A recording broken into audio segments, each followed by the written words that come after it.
That day it was a dark night in the mountains, and black clouds covered the moon. Some strange sounds were heard between the trees in the forest, similar to the dying groans of a dying animal. There was a dead dog lying on the ground in the forest. Next to it, there was a broken iron trap, but scratch marks were visible on the body of the dead animal, and this meant that the animal did not die because of the trap. Two people stood near the dead animals, looked at him with judgment, and they discussed the fact that it was some unusual animal that killed the dog. Suddenly, two guys ran up to them from behind and turned to the boss. They said that the noose and trap were still in their place. One of the guys gritted his teeth and said that he was absolutely sure that he had set the trap correctly. And the second guy shouted loudly that this animal must have been hurt, but there was not a single trace. The man turned his head back and turned to a guy named Man Sam. He said that this was the first time he had met such a beast and suggested leaving here as soon as possible. Man Sam narrowed his eyes, made a dissatisfied expression on his face, and ordered everyone to immediately shut up because I don't stop him from thinking. He focused his gaze on one point and thought that they were in a real trap. If his instincts were not deceiving him, then they were in a trap. If they moved now, then this beast could attack them. But they also could not remain idle. In the forest, the screams of people were heard constantly repeating one thing and not saying that it was time for them to leave here. Man Sam pointed his hand at his subordinates and said that they should leave the traps here, and tomorrow they will take them away. But now they should reach the valley and not go too far from each other. But suddenly, at that moment, something terrible happened. Some beast attacked one of his subordinates and tore his body like a rag in a matter of seconds, and they didn't even have time to react. Man Sam only noticed after a few seconds that drops of blood appeared on his face. He looked to the side and saw that his subordinate was lying on the floor and screaming in pain, and at that moment, there was a large paw of some terrible beast on his body. A giant tiger appeared in front of them. It was incredibly large in size, emitting a strong blue aura, and its eyes glowed red. The hunters screamed in horror when they saw this monster and immediately grabbed their weapons. Sam also grabbed his crossbow and loaded an arrow to fire a shot. He tried to pull the arrows as hard as possible, but at that moment his crossbow jammed and he couldn't do it quickly, and he was at a loss. The tiger was going to the hunter because he knew that in this battle the strongest would survive, and every mistake could be the last. So the tiger immediately attacked his opponent and made a rapid leap forward. A few seconds later, they saw the face of the sharp kitchen of a large monster and the blood that scattered in different directions. The silhouette of one of the hunters stood right in the middle of the forest. There was a white fog around him, but even through this fog you could clearly see that he no longer had an arm. The hunter looked up at this monster and said that they had disturbed the one who should not have been touched, and unfortunately they had not decided to attack the master of this forest and the owner of this mountain. The hunter could not even imagine that their enemy would be such a big beast. He looked up at him and realized that this tiger was a real deity who was pouring out his anger on them. The tiger wasted his time and immediately attacked the last surviving hunter in order to finally put an end to his enemy. The scene of action is transferred to a quiet, calm village which is located at the foot of the mountain, and in the center of this village a river flows. There are very few people on the street in this village. Well, those people who are on the street are constantly discussing among themselves that today is the day. The man in the white hat told his friend that today is the day when the people from this village should make offerings to the owner of the mountain. His interlocutor closed his eyes and put a piece of fish in his mouth, after which he said that he completely forgot that this ceremony would take place tonight. The guy in the white hat curiously asked him who the victim would be this time, and the man, slowly moving his mustache and lips, said that Nobleman Beck was ready to sacrifice one of his slaves. He said that this slave would be a young girl, but she had beautiful white hair and blue eyes that looked like a ghost. It's already dark outside, and the scene shifts to a building near which stands a man in a large black hat. Opposite him are two girls, a small girl who covered her head with a large shirt, and an old woman who constantly nods her head. The gentleman pointed his hand at the old woman and said that she was doing well because she brought this little girl. Now the old woman can be free, and the girl should go with him. The girl did not understand what was happening and was trembling with fear. She tried herself using a jacket, but it did not help. The man loudly shouted at her and said that she would make him very angry if she continued to stand still and not listen to his orders. They left the castle grounds, and 4 men were already waiting for them near a portable cart. These men immediately greeted Mr. The gentleman ordered the men to take this girl to the right place, and he stood and followed her with his eyes. The girl was inside this portable carriage and was shaking with fear all the time and clutching her dress with her hands. The sounds of some large beast were heard again in the mountains. The soldiers heard these terrible sounds. They felt terrified and scared because they were approaching closer and closer to the very place where the owner of the mountain is located. Sweat began to flow down their faces. They had already covered a large number of kilometers, and now was the most difficult phase because they had to lift this carriage to the top of the mountain. They wore special shoes that helped them climb to the top of the mountain. When they arrived at the place, they immediately looked at each other to understand whether they had done everything correctly. When they realized that this was the same place, they immediately threw this carriage to the ground, and it was very thunderous. As soon as the carriage was at the top of the mountain, and not immediately, they began to run away from here to far away, so as not to personally meet this terrible beast. A lonely wooden carriage stood on the top of a mountain in complete darkness. Suddenly, the window of this carriage opened up. A small leg of young girls appeared from a wooden booth. She came out of this wooden cage and looked at the nature that surrounded her, and saw big clouds and beautiful skies. Suddenly, she noticed that there was a large cave next to her, and was surprised because she had never seen such large caves in her life. But suddenly, she closed her mouth because she reacted very loudly with words, and called herself stupid, because you can't do that. She took her cape with her hand and thought that she would soon meet the owner of the mountain. She must behave with dignity. The girl clenched her fist and said that you need to behave with dignity and follow the measures. She didn't know what would actually happen here, but her grandmother told her that she should become the bride of the owner of the mountain. She extended her hand forward because it was very dark in the cave, and she moved by touch. She didn't see anything. She only heard sounds. But it was very quiet in this cave, so quiet that she could hear her breathing. She continued to walk forward in the dark by touch and thought that I was very scared of her, and she could not go further. But suddenly she heard a loud, rude voice that asked her who she was. The girl was scared and didn't know what to answer, so she just kept walking forward. Suddenly she tripped and fell to her knees, hitting her knees on the floor. But the voice continued to persistently ask her who she was. The girl was terribly scared. She tried to say something, but she lost her breath from fear. She clenched her fist tightly and thought that she needed to pull herself together and still explain to him who she was. She raised her head up and said, in an insistent voice, that from now on she would honor the owner of the mountain as her husband, and her name was Choa, and welcomed her new husband. Tiger opened his eye and it began to glow red in this darkness. Chow was embarrassed. Her cheeks turned red. She got scared and thought that she had said too much. Suddenly, a huge beast came out of the darkness. It was so big that it resembled some kind of walking house. The animals came closer to her, and we began to sniff out her scent. And at that moment, the girl was sitting, and some bright glow appeared motionless between them. She bit her lip to feel the pain and stop being afraid. Chow stood up and shouted in a very loud voice that she had been warned that the first time always hurt, but she was told to endure it if she wanted to become the bride master of the mountain. She put her hand on her chest and said that from now on, she completely belongs to the owner of the mountain, and again called him husband. But the tiger did not appreciate such a rude attitude towards himself and began to growl very loudly at her, and his eyes began to glow with a red flame. The girl thought that at that moment her life ended once and for all, so she closed her eyes so as not to see how she would die. But the tiger came closer to them and shouted in a very loud, dissatisfied, angry voice that she should get out of here and never come back again. HIV doesn't interest him in the nonsense she just said.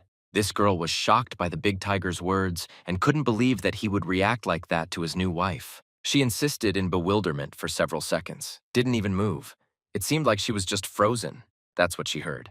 But when it finally realized that this big beast had just shouted at her, she began to compress her lips. Immediately after this, she began to scream very loudly, and tears began to flow from her eyes. She cried loudly and could not stop, but the tiger didn't like it, and again in a rude voice asked her why the hell she was crying. But Chow couldn't answer him at that moment because she was very scared and busy with her tears. He started to get angry because he was annoyed by this little girl and ordered her to get out of here immediately. But this girl started crying again, and this time she cried even harder, and the snot coming out of her nose was screaming louder and louder. The tiger was furious with what he saw. He couldn't just stand there and watch this little girl. He fell to the floor and covered his head with his paws, after which he said that he hated the sound of someone crying. The tiger realized that this girl needed to be somehow calmed down and stopped. He asked her not to cry and asked why she was so upset, but she still continued to scream. Suddenly, the girl stopped and looked at him with her blue eyes. She said that she was very offended by the fact that she was his fiancée and he was kicking her out. The tiger took a very deep breath and realized that he needed to make a decision on what to do with this girl. He wiped her tears with his claw and said that it was already dark outside and he would allow her to spend the night in his cave, and the girl immediately calmed down and smiled. At that moment, he tried really hard to scare her with his terrible expression on his face. But this didn't scare her at all, and she just came closer to him and hugged his paw with her small hand. She was so happy that she could spend the night in his cave that she left her snot on his paw. He raised his paw up and didn't like that his paw was all dirty with snot.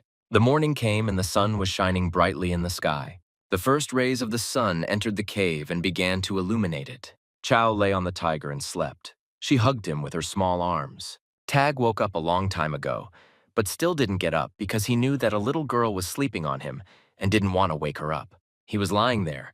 I thought that she had been sleeping for a very long time, and he should have woken her up and kicked her out of here long ago. He thought about her appearance. He thought that she was a haired girl with blue eyes, and there were very few people in the world with such appearance. She thought that she had white blood, and the curse of unknown creatures was hung on her. And she also became one of them. And this little child will become a terrible creature over which everyone will shake with fear. But her blood will be a real elixir that nothing can compare with. The tiger thought that they would all come for her, and she was much more dangerous than he thought, and therefore he couldn't keep her. He felt that the girl began to wake up and immediately looked at her. She slowly opens her eyes. Chow immediately took the tiger's paw with her small hand and asked him if he was awake. She said in a surprised, joyful voice that she and the tiger spent the night together, and this means that they are officially husband and wife. But her words angered him again, and he stood up on his paws and said in a dissatisfied voice that the sun had already risen and she needed to leave here. But she replied that she could not leave because she was told that if she did not become his bride, she would be punished. The tiger asked her who dared to do this and who even came up with this stupid plan. The girl answered, saying that it was all invented by the nobleman Beck and his son, and he was surprised. He concluded that those bandits were sent here by the same person, and it turns out that this is the girl they sacrificed. Chow, in a small, pitiful voice, asked him not to leave her. She said that she knows how to do laundry very well and eats absolutely everything, and she copes well with any task. He thought that if he sent her back to the village, she would be kicked out and die. He closed his eyes and realized that he needed to think carefully about what to do in this situation. But suddenly he came up with a solution and his ear went up. He thought that he could send her to another village, and if he also gave her some useful medicinal herbs, then perhaps she would survive. He ordered her to follow him and after some time brought her medicinal herbs. He threw this grass on the ground along with some roots. Chow looked at him in surprise and asked what it was and why he brought it here. The tiger said that he was giving her this ginseng, and now she should take it and go not to the village of Beck, but to the village of Ongol. Chow didn't understand what kind of nonsense he just said, because she was his fiancée, and said that she couldn't leave him. He got angry and said that she should stop repeating the same thing and explained to her that he could not be her husband either, because he was a big tiger, and she should do what he said. He moved these medicinal herbs closer to her with his tail and said that if she sold them, she could buy a small house and still have money left over. Chow picked up these roots of medicinal herbs and said that she did not need anything from what he listed because she only needed him. But suddenly, she saw something very scary and immediately fell silent and her small mouth opened in fear. The tiger radiated his powerful, scary energy and asked her to leave here as soon as possible and not make him angry. He shouted loudly that he was the owner of Mount Back and was doomed to be alone forever.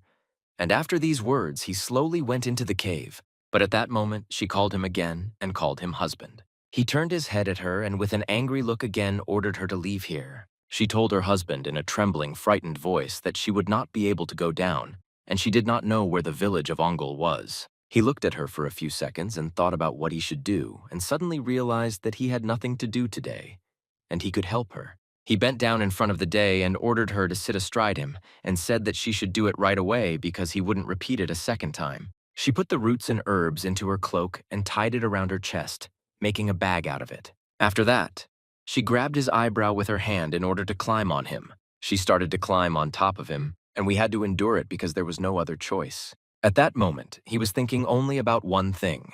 Why didn't she climb on his side and decided to climb right on his head? When she climbed onto his back, she immediately began to look around her. Chow said in a very loud voice that it was very beautiful here, and she had never seen this place from such a height. Chow immediately began to wave her arms and rejoice because she is the first one to sit on the tiger's neck like this. But the little atom began to anger him. She pointed her hand forward and ordered him to go full speed ahead, and again called him her husband. The tiger made a rapid leap forward, and after that jumped down from the cliff, and in flight said that he didn't like it when she called him that and asked her to stop doing it. The tiger stopped a few kilometers from the village, after which he showed the girls this settlement and said that she needed to go there. But Chow said that these two mountains look like butt. She constantly pulled him with her hands without his ears in different directions, and asked her not to do that again because his ears already hurt. She removed her hands from his ears and asked for forgiveness. She said that it was not on purpose. Then she froze for a few seconds and began to examine him. Suddenly, she grabbed him by the neck with both hands and began to hug him very tightly. But he said that he didn't like it when she stuck to him like that, and ordered him to quickly go downstairs. Chow rolled down her butt like on a big slide and calmly landed on the ground. He slowly began to move his ears and said goodbye that, surprisingly, he was a little interested in spending time with her. But she had already managed to milk him and said that he never wanted to see her again. But Chow was ready to let him go just like that, and immediately grabbed his big tail and started dearly. She said that she didn't understand where her husband was going to go. He started screaming in pain and immediately said that pulling animals by the tail is a great sin and you can't do that. Chow replied that she knew all this very well, but she was going to leave her fiancé, so she had no other choice. The tiger again shouted that she was not his bride, and went crazy because she didn't understand that a tiger and a man couldn't get married. But Chow said that they spent the night together, and that's why she became his bride. She screamed that she didn't want to hear anything, and she married him, and therefore he should be responsible for her. The tiger at that moment turned pale and sweated. He said that for her sake he found ginseng and told her that she should sell it and live for herself in the human world and do not deny herself anything. But she threw a bag of ginseng on the floor and said that she didn't want to live on her own and said that if he wasn't around, she didn't need this useless herb. The tiger at that moment realized that the girl did not realize how expensive this grass was and realized that it wouldn't end just like that, and he didn't want to do it. But there was no other choice, and he would have to do it. He suddenly calmed down and said that she should go to that village and sell ginseng and after that come back and bring money because she should pay his dowry. The girl was surprised and opened her eyes wide. Her cheeks immediately became red. She immediately began to glow and smile. She asked him not to go anywhere because she would return quickly. He was finally able to exhale and calm down and asked her not to rush into selling the weed. But the girl no longer heard anything and simply ran towards the village holding a bag of grass in her hands. But suddenly she tripped and fell, hitting her face on the ground. The tiger asked her to go more carefully, watch porn. The girl immediately said that it happened by accident, and she wouldn't fall again. She moved her small legs very quickly and ran towards the village, but her strength still slowly faded into the distance. The tiger followed her with his gaze and all this time stood and watched her leave. In the village, there was a trauma store near which a grandfather was sitting and cooking something near the fire. Grandfather saw a girl in front of him who said that she wanted to sell him something very important. He raised his head and looked at this girl. At that moment, the grandfather was scared because in front stood a girl who looked like a ghost with white hair and blue eyes. Grandfather was so scared that he jumped back and fell to the ground. He was so scared that he even started screaming. But he took a closer look at this girl, scratched his beard, and said that he thought that a ghost had appeared in front of him. And after that, he cleared his throat and asked her what she had come to sell. She took ginseng root out of her bag and showed him her ingredient for sale. The old man could not believe his eyes because the same ginseng was now in front, and he immediately asked her where she found it. Chow answered her grandfather that her husband gave her this root and asked her to sell it so that she could pay the dowry. Grandfather began to carefully examine this root and said that it looked about 300 years old, and this child clearly did not know the value of this item. He looked at this girl carefully and thought that she looked very stupid, and he would not be able to easily take her into account. He hatched terrible plans to deceive her and get this expensive root for just a couple of coins. Chow said that she wants to get money for this root as soon as possible and return back to her husband. Grandfather sighed heavily and thought that he had just wanted to deceive a small child, and this was a terrible act. He came closer to her and said that he could not buy such an expensive product from her, and she needed to go to Kim's house because rich people live there, and she must tell them that grandfather said this is real ginseng. She bowed to him and immediately ran away. The sounds of a tiger eating something were heard in the cave. He dined on fresh game he had recently caught and said that nothing compares to the emotions he gets when one rips meat off a bone. He tried to separate the meat from the bones and said that the fault lies with the one who was deceived, and one cannot be stupid. It is unforgivable for this world if you think like that, then he is the victim. Suddenly he stopped and thought about the fact that he lived for himself and didn't bother anyone. And then some girl almost took away all his peace. But the worst thing is if she comes here with money. He started waving his head in different directions and thought that it made sense to move to some other cave so that she wouldn't find him. But then he thought that this was some kind of stupidity. The owner of Back Mountain must move somewhere because of some little girl. But suddenly he heard a strange voice that appeared from the bottom, where this voice asked him if he was worried. And the tag replied that he was not worried about this girl. But the voice told him that no one asked him about the girl, and the tiger, licking his paw, said that he was worried about his ginseng. A new voice told him that people are disgusting and they will definitely use dirty methods to get ginseng, and perhaps they will beat her and take it away. I suddenly realized that she could be killed even for spreading rumors throughout the village that she had such an expensive item. The gentleman at that moment took a spoonful of rice with meat and put it in his mouth. Suddenly, someone called him very loudly and came into his room, from which the gentleman got angry and hit the table with a spoon. He said that he had warned him more than once not to be disturbed when he was eating. But a subordinate came into his room and said that his uncle, the doctor, had sent something for them to sell ginseng. And at that moment he was shown real ginseng of enormous size, which makes you look perfect. The gentleman could not believe his eyes because he had never seen anything like this before. And this ginseng was incredibly good. The ginseng that was in this girl's hands glowed with its perfection. The gentleman thought that he had never seen such a large size of this root and did not understand how such a value ended up in the hands of a child. The girl looked at him with her blue, angelic eyes and didn't even understand what this gentleman was thinking about now. He scratched his mustache and beard and looked at this girl and then asked her if she was the same slave of the bake house. She was surprised when she heard this question and asked her uncle how he knew this. He narrowed his eyes and got angry at her because he realized that this girl was saying that this woman didn't steal everything somewhere. But after that, he got even angrier and asked this little world why she was still alive, because the owner of the mountain should have eaten her yesterday, and started shouting at her because she ran away. He shouted at her and said that she stole this ginseng, but Chow said that her gay husband gave this root so that she could sell it. But the gentleman did not understand what she was talking about and what kind of husband she was talking about, because she had not grown up to the age of marriage, and again called her a thief and ordered her to take away the ginseng. At that moment, a guard approached her and extended his hand forward to take the root from her. She began to cry and held this root with all her might so as not to give it to him, and said that this root should not be taken away from her. Her husband gave it to her. But at that moment, the guard was surprised because this girl didn't even move after he touched her, and most likely she has some kind of power. He got angry and hit her with his club with all his strength and threw it aside. The gentleman at that moment looked at her in surprise and said that she was a real scoundrel, and he wanted to let her go on good terms if she gave him the stolen ginseng, but now it won't be possible to do that, and he ordered her to carry the straw. But Chow didn't understand why I didn't treat her so badly, and said that she was telling them the truth, and at that moment she started crying. But the guard didn't care about her tears, and he swung his straw to strike. She moved slowly with her legs and constantly cried. She said that she was in a lot of pain, and she didn't know what to do because the ginseng that her husband gave her was taken away from her. She was sobbing, and drops of blood were flowing down her face from open wounds.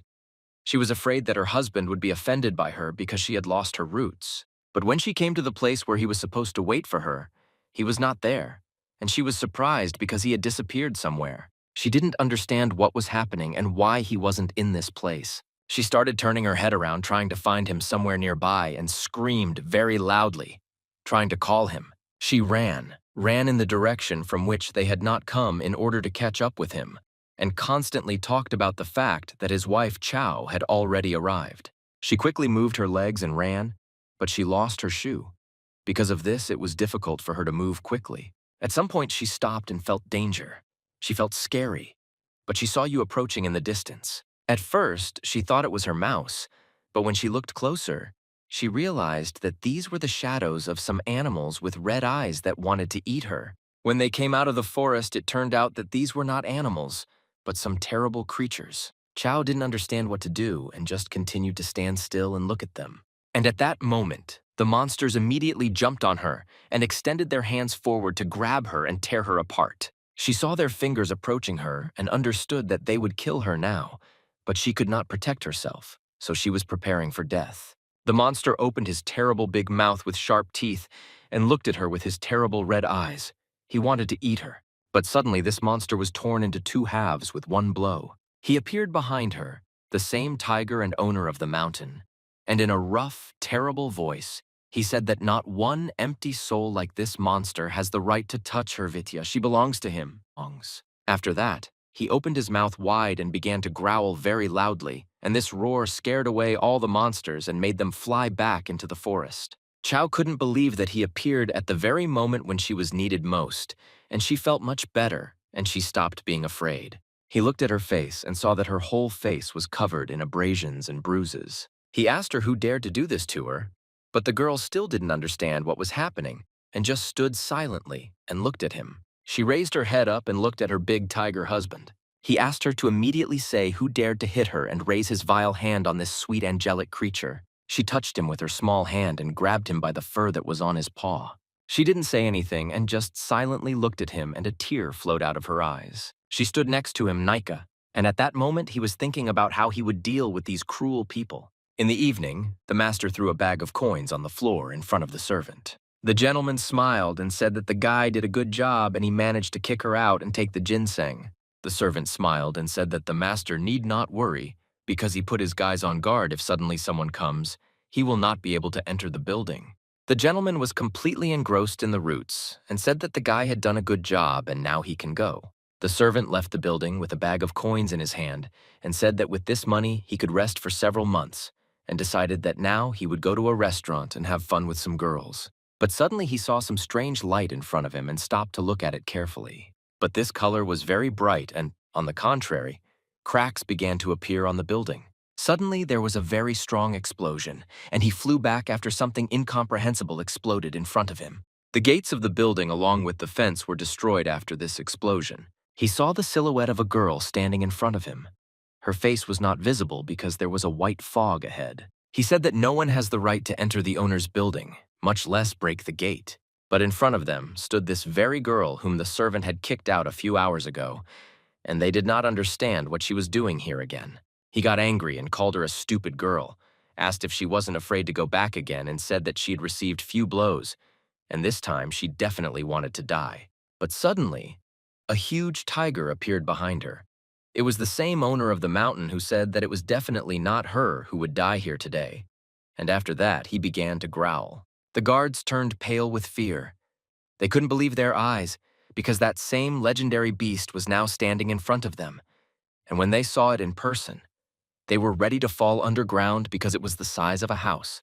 The gentleman heard some strange noise in his yard and immediately opened the front door to see what was happening there. He was very unhappy and in an angry voice asked who was making noise in his yard at night. But at that moment, the body of one of the guards flew near his face and broke his front door. He turned his eyes back to look at his partner, who was flying near his face. He saw that this guy hit his back against the wall and a large crack appeared in the wall. In front of them stood a large, angry tiger, who asked in a dissatisfied voice why this was not the same bastards who dared to hit this little girl. The gentleman was incredibly scared. But most of all, he couldn't believe that the same tiger was now standing in front of him. He continued to slowly move his paws and walk forward. He said that he didn't act like real weaklings gathered in a bunch, and together bullied a little girl. He looked at them with his demonic gaze and asked if this was all they were capable of. He opened his big mouth and showed them his teeth, after which he showed that they were just a pile of garbage that needed to be disposed of. The servant jumped back and in a frightened voice asked for mercy and said that he had confused them with someone. He swung his paw and extended his claws and said that he would return to them what they did to this girl. But Chow suddenly extended her small hand and asked her husband to wait and not do this. She stopped in front of the body of this vile guard and blocked him with her body. Chow was very scared and said that she didn't want him to kill anyone because of her, and suggested just returning the ginseng and leaving here. But the tiger was already very angry, and he wanted to take revenge on them in his own way. But when he looked into her innocent blue eyes, he couldn't resist her. He had to stop for a moment and scratch his head in order to understand what to do next. Suddenly, the tiger turned to this vile guard and he asked in a frightened voice what this great owner of the mountain wants. The tiger ordered this vile man to immediately bring ginseng, which was not taken from the girl. The owner brought him ginseng and said that here is everything that the little girl brought them, and they give them everything only with a request to be left alive. The owner said that he protected him and watched over him so that nothing happened to him, but he shouted very loudly and ordered him to immediately shut up and close his mouth once and for all because he is now blatantly lying. The owner began to cry and begged for mercy and begged not to be killed. But the tiger said that if it had been his will, he would have torn off this pathetic man's dirty skin from his face. But now he saved him from the child. But the tiger didn't want to just leave it all and ordered the gentleman to give up all his wealth.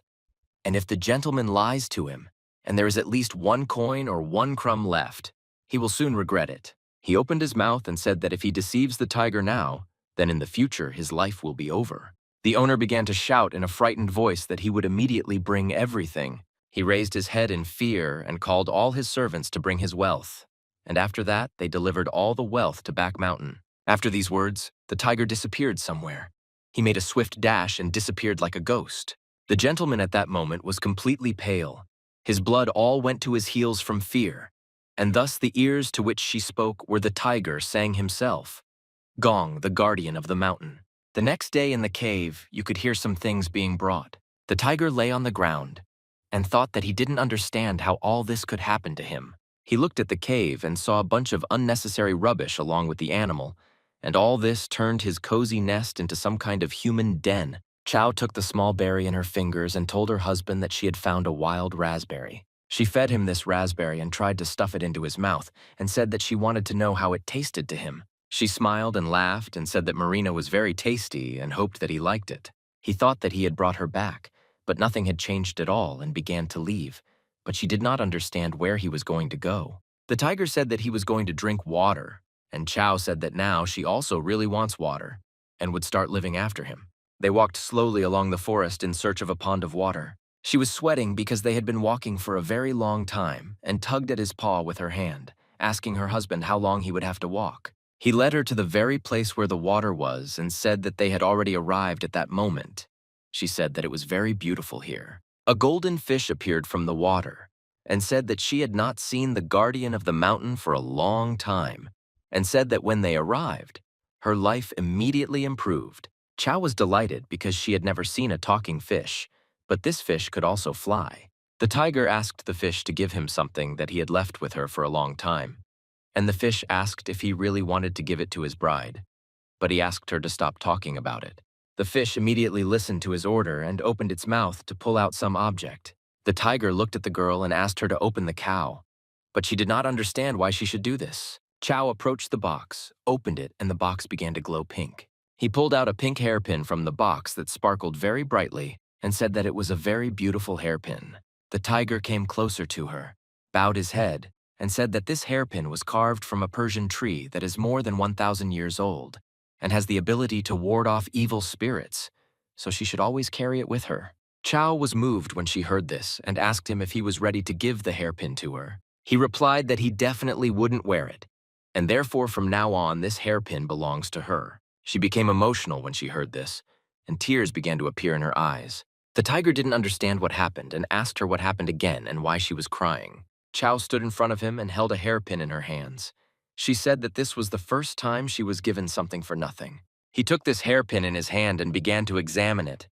She said that this was her first gift in her life. Chow put this hairpin to her heart and said that she would treasure this gift for the rest of her life. Chow did not let go of the hairpin that Tig gave her. She slept very soundly and hugged him with her arms and legs, holding him by the fur, but she did not let go of the hairpin for a second. The tiger looked at her and couldn't understand how she could sleep for so long and constantly say something in her sleep. He stood up very abruptly and threw her off his body.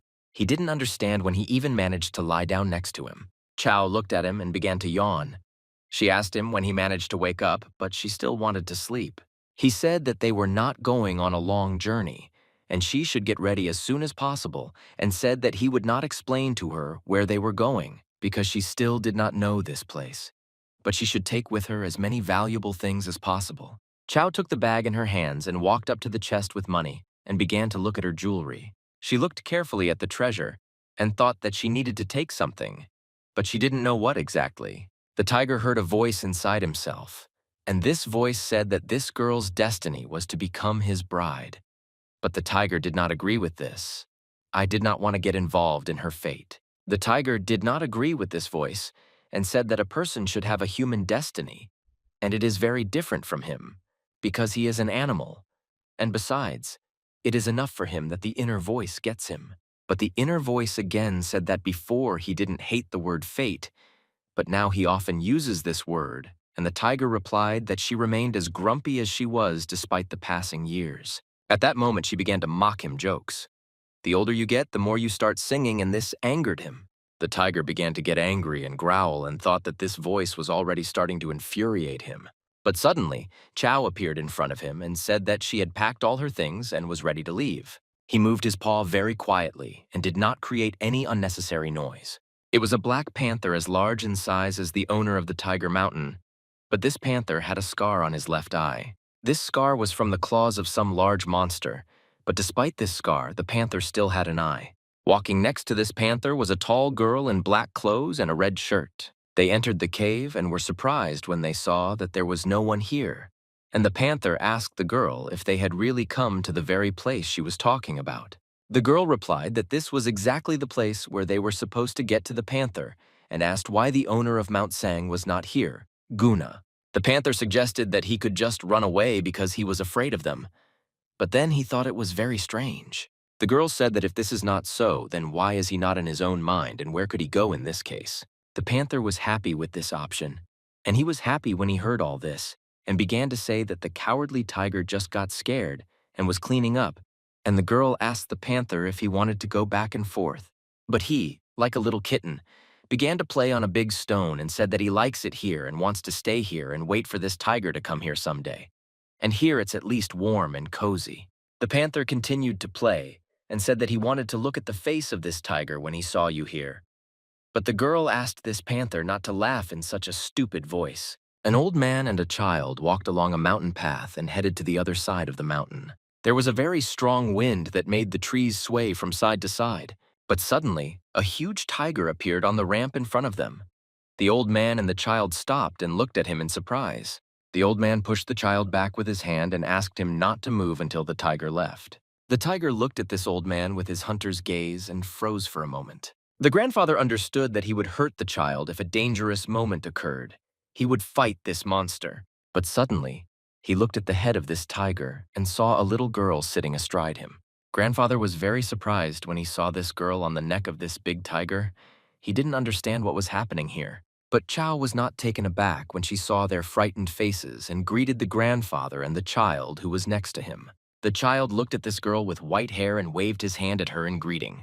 The girl told her old teacher that it was a girl sitting on the tiger's neck and asked her grandfather to watch them, but the tiger didn't like that they were staring at them and examining them. At night, it was quiet in the forest and practically no noise was heard, and the deer could calmly eat the grass. But suddenly they did not hear some strange noise not far from them and raised their heads up. Suddenly a huge tiger jumped out behind a tree, opened its large mouth and swung its paws to catch its prey. The tiger caught the young deer in its mouth and began to run back to the place where he instructed Chow. He held the dead body of a deer in his teeth and thought that he didn't understand why he had to constantly share his prey, and it infuriated him. But he thought that he didn't have to wait long, and there was very little left to the village of Huajiang. He brought the body of a deer to the ground and said that this was their dinner for today, and Chow said in a joyful voice that he returned very quickly, and she did not expect that he would cope with the hunt so well. She looked at him with admiration and said that she thought that among the tigers he had the most excellent hunting skills. But the tiger doesn't understand why she is so delighted now, because it was a very easy task. But then he thought that these words flattered him, and even liked it when she praised him and said that there was nothing that he could not get. He tore her a piece of meat and said that she could start having dinner. Chow looked at him with a surprised look and said that she couldn't eat raw meat because she was not an animal. He looked at her in surprise and asked if she really didn't know how to make a fire and fry meat, and Chow said that she had never done that. But fortunately, next to them was the same old man with the child whom they had seen during the day, and this old man said that they most likely needed help and they could share their fire with them. Chow was happy when she saw these cute guys and said that I was very pleased that they were ready to share with them, and said that she would also share meat with them.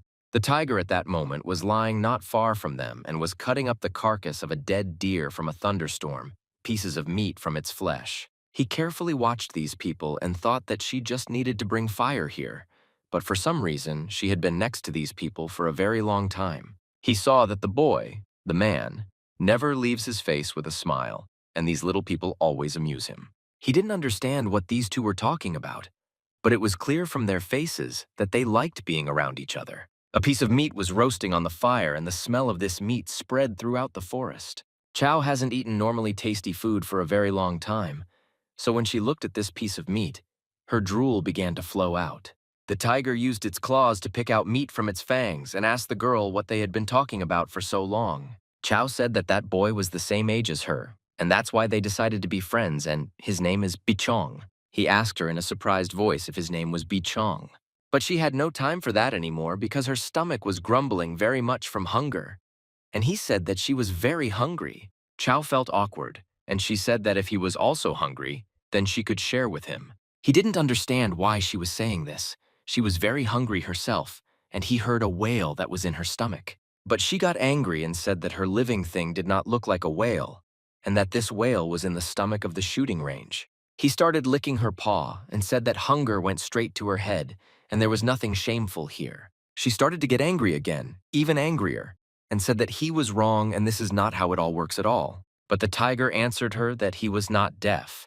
He heard her stomach growling, and it was just the two of them, and he had good hearing to distinguish the sound from his stomach and the sound of someone else's stomach.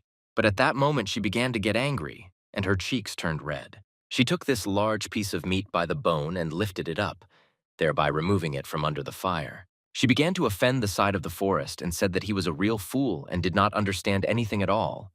Well, the tiger actually did not understand what was happening to her. He saw her silhouette going deeper into the forest and holding a large piece of meat in her hand. He again heard a voice in his head that said that he couldn't understand the feeling of the little girl. And didn't he really want to follow her because it was dark and dangerous there? But the tiger said that the hairpin would protect her. He started licking his paw again, but the voice said that evil spirits would not touch her. But in the forest, if there is a worse creature, maybe she will get lost. And something happened to her, and the tiger said that this is her fate. But the voice did not stop talking and left behind him, and for the last time said that apparently when she died, it was also her fate.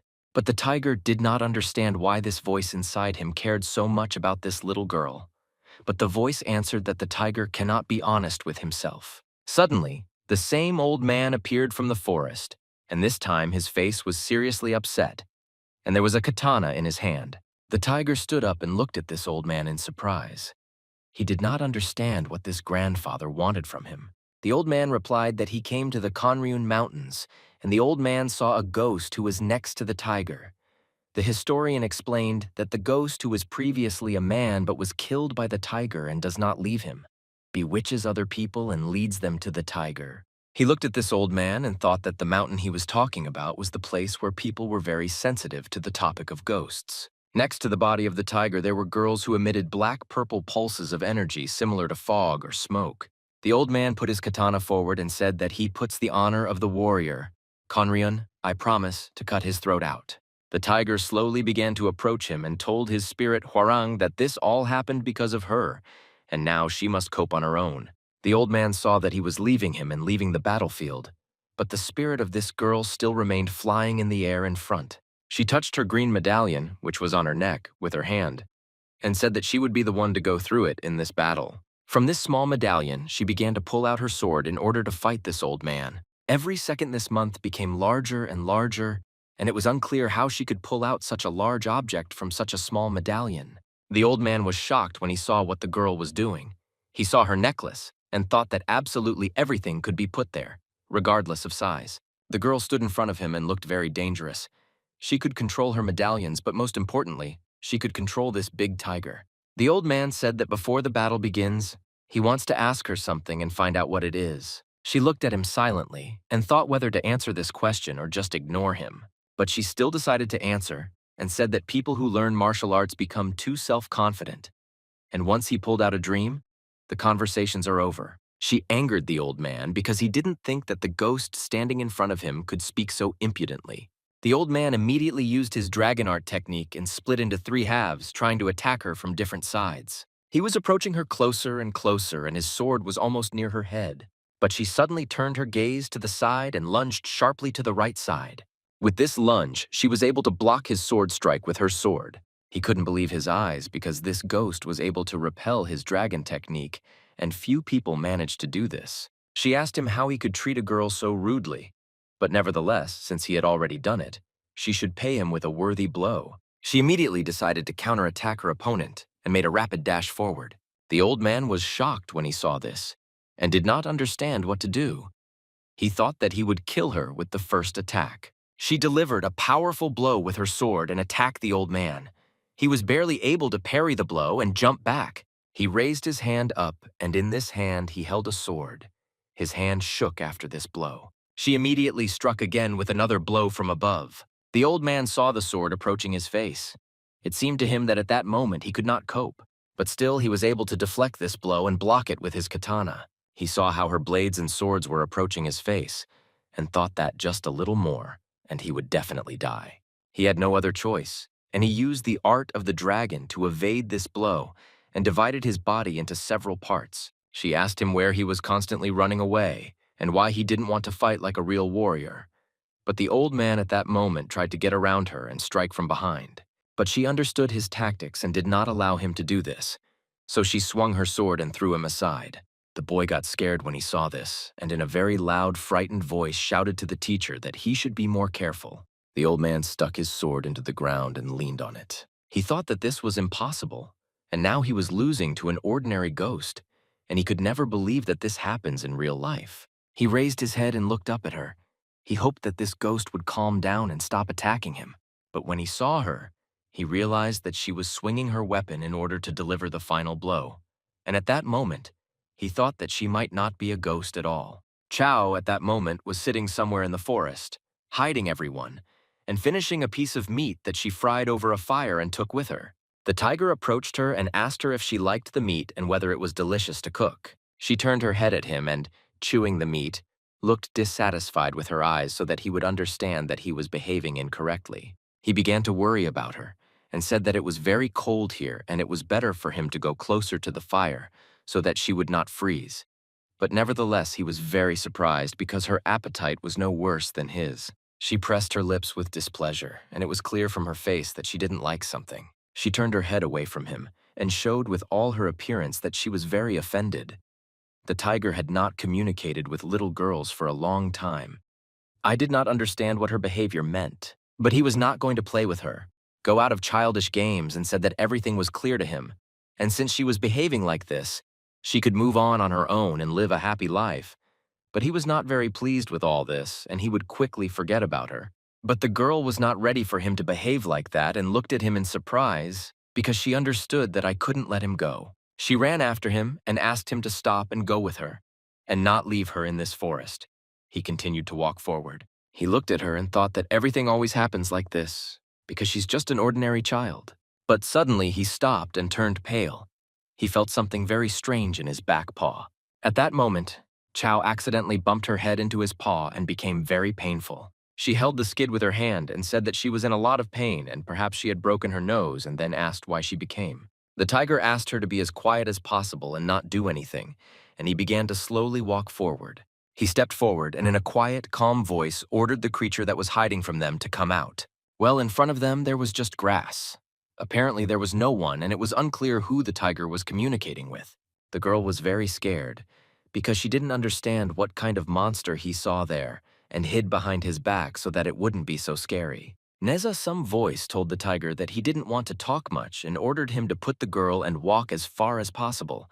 And if he leaves this girl here on his own, in that case, he will stop playing. But the owner of the mountain was not going to just leave it. And he realized that a black soul was communicating with him because it was his territory. The tiger knew that this would happen to them someday, but he didn't expect it to happen so quickly. But the girl didn't hear their conversation and didn't understand what was happening. The tiger began to growl and clench his fangs. He understood that I might now have to fight, but he would like to solve this problem without a fight. Suddenly the tiger said that the black soul promised not to touch him if he gave up this girl, and he thought to himself that he needed to survive. The black soul told him that the tiger knows his place and the black soul will keep his promise if he leaves her here and disappears. Chow didn't understand how she could be ready to put her here with this incomprehensible monster and why he was doing this. The tiger looked at her and ordered her to immediately let go of his paw and move away. But the girl didn't understand what was happening, and she asked if it was all because she was angry with him and promised that she would never do that again. The tiger asked her to be quiet and asked her if she really wanted him to die with her. He said that he had become attached to her lately, but not so much as to die with her. He pulled his paw out and her fingers let go of him. He said that she must accept her fate. Chow didn't understand what was happening and looked at him with wide, frightened eyes, hoping that he was just joking. She watched as he walked away into the corner of the forest and absolutely did not turn his head back and did not look at her. Suddenly, the girl heard a strange noise behind her and realized that it was the same monster that was hiding in the grass. Behind her was a huge monster who said that now it would eat a little girl with white blood flowing in her. At that moment, in another place, there was a battle between the old man and the ghost, and the old man saw her sword in front of his face. She asked him if he understood where his place was and said that she would not ask him to believe her, but he should know that they do not want to harm that girl. After these words, she removed the sword from his face and the old man was finally able to calmly exhale and calm down. He lowered his head and said that even if he didn't believe that he could do it, he still had to believe. She smiled when she looked at him and said that if he understood everything, it's good, and there is nothing more stupid than not knowing his place. And after that, she asked what he was doing here with this child. The old man looked at her with a dissatisfied look and said that he and his student were spiritually training. She said that here you can find something that you won't find anywhere else. The old man slowly began to get to his feet and said that this was all right, and that's why I didn't come here, because they believed the rumors. He said that since ancient times, many people have been dying in these places. She became interested in this information and said that it was very interesting and asked him to continue. He said that all the corpses were without infinities. They cut the skin of the abdomen as if they wanted to find something there. She continued to look at him with interest, trying to understand what he now wants to tell her next. But her curiosity immediately changed and her gaze was frightened because she felt something very strange. The old man also stopped telling this story, and his pupils narrowed very much and his face turned pale. The two of them raised their heads up and saw green smoke that appeared in the center of the forest and realized that this was a very bad sign. She said something very terrible happened and she was here for a very long time and did not watch the tiger and that girl. The black spirit took out his great sword and cut the grass with the blade of this weapon and then said that today he would drink white blood. He looked terrible and looked like a living corpse that had been lying on the ground for a very long time and was decomposing. He said that the last person with white blood died more than 200 years ago. But he was deceived because now a girl with such blood stands in front of him. He smiled and realized that in this world there is no one more fortunate than him because he got a real jackpot. He slowly extended his vile, dead hand towards this girl and wanted to touch her. She looked at him and heard him constantly say that he wanted to take her for himself and invited her to go with him. But she continued to look at him in fear and did not say anything. He grabbed this girl and put her on his shoulder, and after that he went to the dove of these fields. He walked slowly and the girl felt the wind blowing her hair and how she was shaking, lying on his shoulder. She didn't understand what would happen next, but she knew that most likely this would be her end because her husband decided to leave her. She remembered a ghost and they said that her white hair scared everyone away. She felt like an outcast and thought that she would always have to live among these terrible people who did not accept her. Children constantly offended her and said that she was disgusting because she looked at them and said that if she looked someone in the eyes, this child would die. Chow was very poor and constantly hungry. She walked around with a teddy bear and asked people to give her something to eat. But people behaved very cruelly towards her and simply poured their waste on her and asked her to never come near them again. The man looked at her as if some stinking bag of garbage was standing in front of her and asked her how she even dared to approach him and said that she was bringing bad luck to their village. But the girl didn't know what she was answering because she wasn't to blame for anything and she just wanted to eat. But everyone blamed her for something she didn't do. Her every day was terrible because people constantly insulted her and called her an outcast. They wanted to drive her out of the village. When winter came, she couldn't even hide in the house because she didn't have a home. She had to sit near the fence and freeze. She didn't even have boots to warm her feet and sat barefoot on the cold floor. But suddenly a shadow appeared on her face, and a man stopped in front of her. She looked at this man with her blue eyes, but she did not have the energy or strength to say anything to him. Young Mr. Beck looked at her in surprise and said that this baby is very cold, and she will die if she continues to sit here. He brought her to his estate and gave her new clothes because her clothes were torn and wet. He gave her a warm blanket to keep her warm and allowed her to stay overnight. But next to her in the room there was a man who was dissatisfied with the fact that she was brought in, and he threw a pillow at her and said that he didn't want you to approach her evilly and only allowed her to sit near the toilet. She did all the dirty work that the other maids dumped on her, and they constantly shouted at her and forced her to do more and more work. The men also forced her to carry large boxes, and one of the movers said that if he worked hard for a given time, he wouldn't see food today, and she said that she could handle it. Chow understood that in order not to be kicked out of the house, she needed to work harder. She didn't understand why they were all angry at her because she didn't look like them. She heard women's laughter and women's voices and turned her head to the side to see what was happening there. She saw 3 girls in the window who were laughing and talking to each other about the wedding and how one of the girls was proposed to. Chow spied on them, and behind the fence I saw one of the girls show her wedding ring.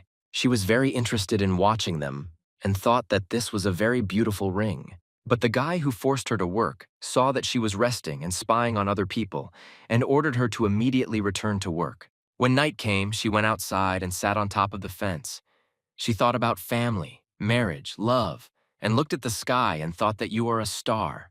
This is her husband, and she heard what those girls were talking about. She was still very small and didn't understand everything we weren't talking about, but those were very beautiful words. She was the silhouette of this man and thought that the stars and the moon should answer her whether she could get married, and whether he would be the only one who would protect her and scold others for scolding her or beating her. She wanted to know if she would have that person who would love her and do everything for her, and he would only be hers. She dreamed of meeting such a man to be her husband. After that, she returned back to the house and sat down, probably on the veranda, and began waving her legs, whining about why she doesn't have her husband. But one day, a young gentleman came to her and said that she should marry the owner of the mountain. Chow looked at him with a surprised look and couldn't believe that this was all actually true. She returned to her obligations and started washing clothes. But suddenly her cheeks turned red, and she began to feel embarrassed. She still couldn't believe that she would have her own husband and would soon be sent to him. She constantly thought that she was very interested in what, but even if he didn't have a cool look, she didn't demand some angel to be her husband. She began to smile and be happy to see that now she will not be alone, and she will have a husband who can protect her. At that moment, her aunt approached her and said that she was being married to a tiger. But Chow doesn't understand what I mean by this girl. But it continued to say that it is unknown when the tiger will decide to eat this little girl, his bride. But Chow just continued to look at her and listen because she still didn't understand what this girl was talking about. It all seemed strange to her. But over time, she began to realize that she used to be homeless and wandered the streets. And then they took her into a house. They dressed her in clean clothes and gave her a big room, and all this was done for one thing only. This was all done because she could not become a human, and these people did not want to accept her into their society. She realized that she was an ordinary ghost in human form. The black spirit stopped and hit the ground with his sword. He looked at her with his bloodthirsty gaze and took out a knife. He said that her blood and her body would belong to him. He said that he wouldn't leave this girl because he left her because he was a weak tiger. He said that she should not be sad because of all this, and should simply be reborn again. After which he took her head and began to slowly raise the knife up. He swung his knife and wanted to cut her neck and rip her throat. Chao, at that moment, remembered how the tiger walked away from her deep into the forest and left her alone with this monster. She remembered his cat face and said that she hated him and hated meeting him. She hates those moments when they slept together and hates being friends with him. Body with her small hands and said that she hated his warm hugs. She remembered how he defended her from those vile people who beat her and said that he did all this for her sake. She didn't even hate the gift that was the first gift of her life. And most likely the last gift, it was his gift. The knife was almost near her neck, and after a second her life would have ended once and for all. She closed her eyes and accepted the fact that her life was over, and she would never meet her tiger husband again. But for some reason, she didn't feel pain. She only heard some strange loud sound, and when she opened her eyes, she saw splashes of blood flying in different directions in front of her face. Her husband, a tiger, appeared in front and bit off the hand of this black spirit with his large fangs. The black spirit got angry. She screamed very loudly in pain. He said that he would now kill this cat once and for all.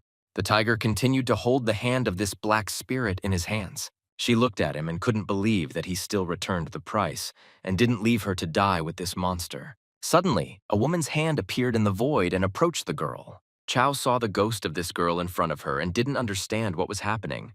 The ghost said that she was next to her and no one would hurt her. Chao got scared when she saw this girl and asked her who she was and what was going on here. The girl replied that her name was Hwarang, and she was a ghost that never left Sanggun.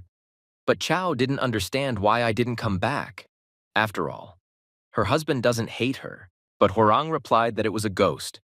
A very strong tiger put her with this monster because it was a strategic move because it was dangerous to fight him just like that. Hwarang told the girl that the tiger values her very much, but Chao said that when they last saw each other, he definitely said that he hates her. Hwarang hugged the girl and asked her to look at the tiger so that the girl could see how he was trying to protect her. The tiger fought a brutal fight despite the fact that he was several times stronger than him, and this battle could have ended in the death of the tiger. Chao only now began to understand what was happening here, and she became afraid for the tiger's life. She remembered her dreams that one day she would have the only husband who would protect her and scolds others for scolding Chao or beating her. She started crying and said that the one who loves her will do everything for her and this person will be her real husband. Chao continued to cry and scream that she didn't know all this, and from now on she would obey him. Hwarang looked at the girl and realized that at that moment the little girl realized a lot. She came closer to her and picked up a black cloth to cover her, and then said that it was very dangerous here, they needed to leave here. But Chao did not want to leave without her husband. Hwarang looked at the battle and said that the tiger cannot fight normally at full strength because Chao is here now and the baby could get hurt. So he is not using his full potential. She looked again at the battle between the tiger and this vile black spirit and realized that Hwarang was most likely right and she needed to leave here. When they left this cave, the tiger immediately thought that he could fight at full strength. He opened his mouth and a bright blue sphere appeared in his mouth with which he usually attacks the enemy. Tigers opened his mouth even wider and used the blue sphere to attack the enemy, and there was a very strong explosion and a bright flash of light. The black spirit flew back and felt incredibly strong pain that he had never felt before. But the tiger continued to attack him and used his big paw to crush the body of this vile spirit. He got into a frenzy during the battle and began to tear his flesh with the help of his large bones, and the blood flew out in splashes in all directions. But I paid attention to my opponent and realized that something was wrong here. The tiger continued to strike with his large paws and tried to tear apart the body of the enemy. But in front of him, there was smoke, and the tongue of which he did not see where his enemy was now. Suddenly, this spirit appeared in the darkness, but he was hard to see, and only his vile laughter could be heard. Tima opened his vile mouth, and his two sharp teeth were visible, and he said that the tiger began to fight much stronger. But nevertheless, she remains just a pitiful animal. The black spirit turned into a big roof with nasty giant teeth and sharp claws. He said that he would tear out all the limbs and make a tiger, and pull out all his insides. The tiger looked carefully at his opponent and realized that these were just rats without hair, and his blood turned into poison. He looked at the disgusting face of this big rat and understood that this bloodthirsty creature was ready to kill anyone, and he needed to behave carelessly. The blood that fell on the floor turned into a living organism that could sit and function. Why was he surprised when he saw that this blood began to move and turn into some objects? He had never seen anything like this before. The black spirit began to laugh and create small roofs from this blood, and said that the tiger simply did not take into account his real strength. The tiger saw that he was being attacked from different sides by small rats created from the blood of this vile spirit, and understood that now the battle would be very difficult. The little bloody rats began to attack him from different directions and tried to stab him with their bloody sharp teeth and claws. The tiger was not afraid of these vile creatures and began to fight them off with the help of his large paw with sharp claws. After he destroyed several of these vile rats, he looked at his paw, and the blood from which they were created began to turn into smoke. But the vile rat continued to laugh disgustingly and said that all these methods of defense were useless against his creatures. The tiger saw that his methods of destroying these vile bloody rats were useless because they were reborn from the blood and attacked him again. But the tiger continued to fight off these creatures because he simply had no other choice. He noticed that there were bloody marks on the paws and other faces after he destroyed these rats, and this alarmed him. After a few seconds, the blood that remained on him turned into these vile rats, and he did not have time to fight them off. The tiger felt that there were more and more opponents, and he was no longer able to fight them off, and they were absorbing his body from the back. But he didn't give up and continued to fight. And at some point, he thought that he didn't know how to continue to fight them off because his body was gradually beginning to paralyze this blood. He thought that if Hwarang were next to him now, it would be much easier for him to fight with them. And at that moment, the roofs bit him on the back paw. He felt a very strong pain in his leg and made a dissatisfied face. The sneaky rat decided to take advantage of this moment because he felt weakness in his greenhouse. The big nasty rat used his leg to attack the tiger with all his might and knock him back. After the rat threw the tiger into the wall that was in front, he immediately sent all his bloody mice to attack again.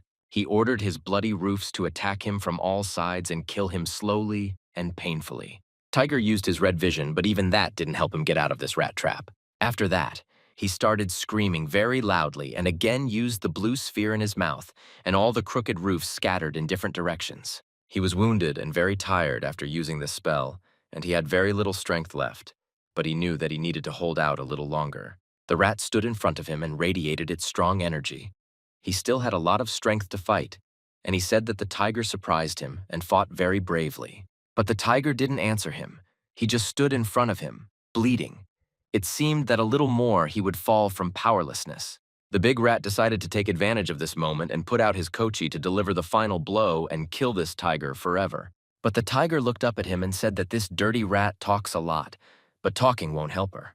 Hwarang appeared behind this big bald creature and swung her sharp sword to destroy this vile creature once and for all. She cut off the neck of this big rat with one precise blow, and the monster felt incredibly strong pain and began to scream loudly. Hwarang looked at this monster and told him that he was very reckless in thinking that it was so easy to deal with a tiger. But the bald roof no longer heard anything because she was writhing in pain and screaming in convulsions. The tiger looked at his opponent for the last time and told him that he wanted to personally see him die. The rat put his hand behind his neck and shouted very loudly that these chalk creatures had deceived him and dared to touch his body. The tiger said that they would not have a second chance to fight, and raised his paw with sharp claws up and began to emit strong energy, after which he performed an attack called a furious fist. He made a rapid dash forward in the air and accumulated a lot of power in his blow in order to kill the enemy. The tiger strike was already almost near the enemy's face, and the rat saw its death with its own eyes. His eyes were ready to burst at any second from the pain and the bright light that was right in front of them. The tiger touched the body of this monster with his paw, and after the blow, his vile body was distinguished into a bunch of small pieces. When the tiger jumped back, he saw that half of this monster's body was no longer there. After a few more seconds, the remaining body simply fell to the floor. He began to emit from himself a blue flame that he had instead of blood, and this fire began to burn his flesh. His huge sword remained stuck in the ground and his body was sunbathing in the background. When they left this vile cave, it was already evening. The tiger slowly moved its paws and said that he almost died in this cave, and every blow could have been his last. But when they left the cave, they didn't understand why it was still so light outside. Hwarang took the sword of this monster and 2 eyes that were in the cave. She said that they were able to get very interesting things, and in the future, they will be very useful to them. The tiger looked at her and asked where Chow was now, and Hwarang said that she took her to the old man and told her to go to Huazhang village. He looked at her with a dissatisfied look and sighed, after which he stood thoughtfully for several seconds. Huarang also looked at him and said that if suddenly the tiger dies, then she will lose all her strength. If this happens, then all these creatures will attack her. The tiger didn't like the fact that this ghost was using him for his own purposes, but he had no other choice. Huarang said that they could go to her now, but the tiger seemed to have other plans and did not immediately answer her. The tiger lowered his head down and thought that as soon as he left his mountain beck, such terrible events immediately happened and this would happen again. He thought that with such power, he was not sure that he could protect her again. But after that, he looked at Artifact and thought that after he killed this monster, he received eyes with the ability to transform, and most likely, this was not an accident. He thought that if he were reincarnated as a human, he would be able to use this sword and be able to fight stronger opponents and be able to use a technique that he had not been able to master for so long, and this technique is called the Flame Flower. He looked ahead and thought that there was something he had to deal with as soon as possible. But first he had to turn into a man. Chow walked along a long path with her grandfather and his student towards the settlement. Grandfather turned his head and told the children that the village was behind the mountain that was now in front of them, and when they came to this village, they would wait for the tiger there. The boy turned to Chow and told her that the tiger could not be her husband, because this does not happen in the human world. But Chow got angry when she heard this, and said that he didn't understand anything, and grabbed him by the hair. After that, she forced him to admit that the tiger was her real husband. She moved away from him and said that if he said something like that again, next time she would hurt him even more, and the boy replied that he understood everything the first time. But suddenly a man in a hat appeared behind them and asked them to stop. This man in the hat looked at the old man and said that he didn't expect to see Chan here. Dosan from Gongryun, and the old man also recognized this man and called him by his name, Sa-hen. The old man folded his two hands to bring this man and said that he expresses respect to him because he is a senior student, and Sa-hen replied that it's not worth all this formality. He smiled at his hat and said that he had already passed the 10th year since he left Gongryun. The old man smiled and said that people from there remain family forever. The senior student said that they are heading in the direction where the historian is, so I can't go to the village together. Instead of action, it is transferred to Mount Udun. A big wild boar shows his sharp crooked teeth and shouts very loudly to his leader that he must make a decision because there are a lot of people. Another boar shouted loudly that all the animals in this area were becoming common prey for humans. The great boar stood on the top of the mountain looking at his subjects, who were shouting at him and saying that if there was no great driving, then no one would care about them. The great boar looked at his subjects and thought that he really wanted to leave this place in peace.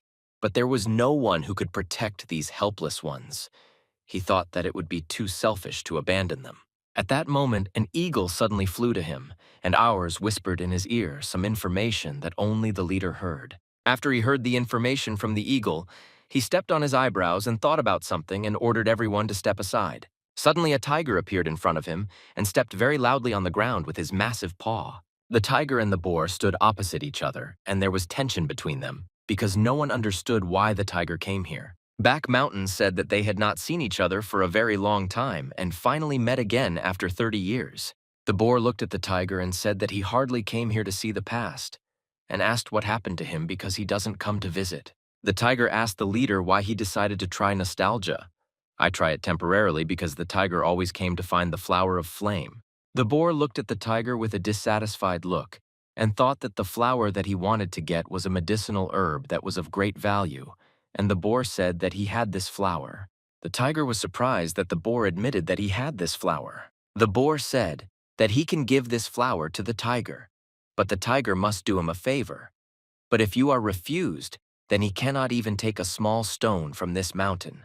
The tiger looked carefully at the leader and asked what specific service the leader wanted to ask for. The boar looked at the tiger again and said that if the tiger is the one who defeated the bloodthirsty rat, then it will not be difficult for him to fulfill the following request.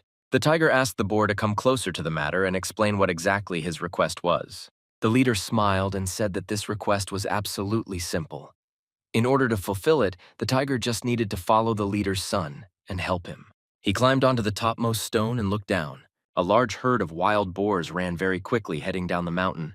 The main boar stood at the top, watching as the rest of Kabanov's herd slowly descended down the mountain serpentine. The tiger moved forward along with these boars and tried to follow them. Hwarang looked at the tiger and told him that there were a lot of these boars and they could deceive the tiger. The tiger looked at her and replied that nothing can be done about it, and he cannot fight alone with all these boars. But the most important thing is that he will receive a flower. The tiger said that at the moment he wants to follow this herd and see what is happening there, and as a last resort, if he realizes that they cannot cope, he will simply run away from here. The boar stepped on the ground with its hoof and drew attention to itself. The boar reported that they had arrived at the appointed place, and there would be a signal soon, so everyone should wait for this signal. The tiger approached the leader's son and said that he wanted to finally find out what was happening here. The boar looked to find and told him that there was nothing to worry about because the tiger would fight along with the boars, and the most important thing that they needed to know was that everyone who was here would risk their lives. Suddenly, an eagle appeared in the sky and flew very quickly towards them. The boar said that a caravan with people appeared on the ramp, and these were exactly the people they were waiting for. The tiger saw that a caravan with people was driving in front of them and could not believe that they wanted to attack these people. The tiger felt the very strong energy that these people emitted and realized that they were Taoists. The tiger asked the boars if they really wanted to rob the things that are guarded by the Taoists, and immediately by the cabbage rolls who do not understand what they are doing. The boar got angry and once again repeated to the tiger that they know very well that today they will put their lives on the line in this battle. The boar said that their main goal is to increase the ball, and the Taoists carry this ball in their carts, and they must intercept it. The tiger was surprised when he found out that these boars wanted to get an increase in the ball because he never could have thought about it. The enlargement ball is a potion with which you can increase the territory, and this is what many people dream about. The tiger was stunned when he heard their plan and said that the boars had gone completely crazy, and they were not able to take possession of such a fact. The tiger said that he will not take part in this, and will just leave here because he does not want to take part in this. But the boar said that the tiger made a deal with them. The boar said that it was too late to remove their hands and they must finish this. At that moment, the leader climbed to the top from the peg. Then he could see everything that was happening below. He looked into the distance and thought that everything had already begun, and there was no turning back. He opened his mouth and said that it depends on whether their race will be able to cope with the consequences without taking into account the fact that they will take the ball and increase it or not. He understood that people were unlikely to sit idly by after a herd of wild boars did such a terrible act, and these little people would trample not only over this, but also over all their territories. He lowered his head down and realized that their clan would have been defeated and disappeared once and for all. But this would have been the case if the tiger had not come. The boars have already begun the battle and opened their large mouths to attack their opponents. They ran forward and picked up speed in order to demolish their opponents. All the wild boars shouted as one that they dedicate this battle to the tiger and the owner of Mount Back. People were shocked when they saw such a large number of boars approaching them and did not understand what to do, even though there was nowhere to go. At that moment, the tiger crept up from behind and wanted to attack unexpectedly. But one of the people noticed him. The tiger heard how people started shouting at him and said that this tiger is their leader, and he is the leader of all boars, and did not want to kill the tigers in the first place. But these words made him angry, and he realized that he would not allow some vile people to touch him, much less inflict wounds on him. So he immediately became angry and activated his red vision. The boar shouted very loudly that all these people would now be aimed at destroying the games, and he needed to try to evade the attacks for as long as possible. The warriors bravely defended themselves and the caravan that did not accompany, having fought off several boars. One of the warriors stopped and decided to take a breath in order to understand where the next opponents were. He climbed onto the bodies of the dead boars and saw that reinforcements were approaching them and realized that these opponents had no end. Hwarang said that this old thief set them up when he sent them on this mission and asked the tiger what he would do and explained that he has the option of returning to Mount Baek. But the tiger replied that these people are boars, and this is exactly what they are trying to achieve, and he will not give them what they want. The tiger slowly began to walk forward towards his enemies and said that this time their opponents are Taoists, and they need to be careful with them. She threw a black cloth over her shoulders and said that she would be careful and asked him not to worry about her. The man raised his glass of rice wine and saw a vibration in the water. He said that he couldn't calm down and was constantly worried about it. He stood up from the table and said that he was going alone and asked the old man to stay with his students. The old man sat at the table and watched the children quickly eat the food that was on the table and looked at the guy with his eyes. He went outside and began to examine everything that was happening here, trying to understand how serious their problems were. At that moment, one of the roomers ran up to him and told his master that he could rest and I couldn't handle everything. But when the gentleman looked at the battle, he realized that real chaos was happening here, and he couldn't stand idly by. So he immediately asked what was happening here. After that, he took out a large bell from his sleeve and realized that there was no other choice. He raised his hand up holding the bell and began to ring it. He used this bell to ring very quickly and loudly, and the sound carried over a long distance. The tiger had already heard the sound of this bell before and understood that this was a very powerful weapon that was capable of destroying a large number of enemies at once. He looked wary and didn't expect to see such a strong enemy here. Their leader stood in front of him and looked very dangerous, especially when he held this powerful weapon in his hand. He looked forward and was surprised when he saw this animal in front of him and did not expect to see such a large animal here. The tiger was confused because he didn't understand how to react to these words and how to react to their leader. The man smiled and said that this tiger would make a very good skin and then raised some kind of seal with 2 fingers. He put this seal on his palm, read the spell, and after that the seal activated and sharp spears began to fly out of it. The tiger dodged these large wooden spears because he understood that if one of them hit his body, he could die immediately. He smiled at the man and said that he didn't expect that this kitten could come back from such a blow. The tiger looked at the wooden stick and thought that if he had hit it with this weapon, his life would have already been over. The tiger moved slowly and carefully and thought that, without exaggeration, this man has powerful spiritual strength and also has a strong blow. He looked at the man again and saw him take out a large number of seals from his sleeve. His eyes began to glow red, and he said that now he wants to test the strength of this little kitten and see if he can dodge so many blows. The man activated the seal with the 1000th hit power spell. The tiger understood that he now had serious problems, and he must quickly come up with something to evade these attacks. But the enemy's blows were very strong and large. It was difficult for him to dodge them because there were a lot of them. The man began to laugh loudly and shouted to the tiger to run as fast as possible, because if he becomes a second, his life will come to an end. But the tiger acted intuitively. He ran wherever I saw his eyes and trusted his inner intuitions, so he managed to evade all the enemy's blows. The man got angry when he saw that none of his blows hit this tiger and said that this nosy cat was starting to irritate him. He started screaming very loudly and activated his golden bell, after which he shouted that he absolutely doesn't care about our skin of this tiger, and he just wants to kill him.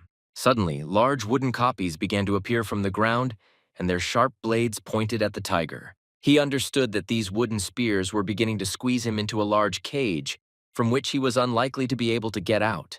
His sharp thorns are approaching his body closer and closer, and he had no way to get out of here, and he realized that at that moment the end would come to him. But still, he had one trump card up his sleeve, and this trump card was called the Furious Claw Technique. With the help of this military technique, he was able to break the wooden bars and get out of this trap.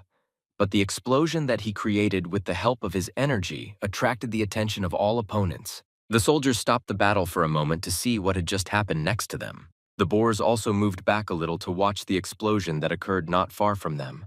When the smoke after the explosion was blowing in different directions, they saw a large tiger with red eyes, sharp wooden spikes sticking out of its back. The man was shocked when he saw this, and he did not understand how this tiger could survive after his strongest attack. He looked at this animal and did not understand how it could have such great strength and cope with its attack. The tiger at that moment was thinking that he really didn't want to use this technique, but he had no other choice, because if he didn't use it, he would simply die. Hwarang approached him, and the tiger asked her if she could find what he asked for, and she said that she had already found it. Hwarang asked him what happened to him and how badly he was hurt because he looks terrible. The tiger did not hide his health and build himself up. The hero said that he was dying. Hwarang looked at him and realized that his strength was now running out, and he was now at the very bottom. The tiger said that they got what they wanted, and now they just need to leave here, and Hwarang began to cover him with an invisible cloak. The man noticed that the tiger was slowly starting to disappear and realized that he had the power of invisibility. A few seconds later, this tiger disappeared, and the man did not understand where he had disappeared and how to find him now. One of the subjects suddenly ran up to the teacher and reported that they had serious problems. The gentleman asked the student what happened, and he answered him that someone stole the ball from the cart, and now they don't know how to find this object. After this news, the man began to bleed from his mouth and nose, and he did not understand what to do next.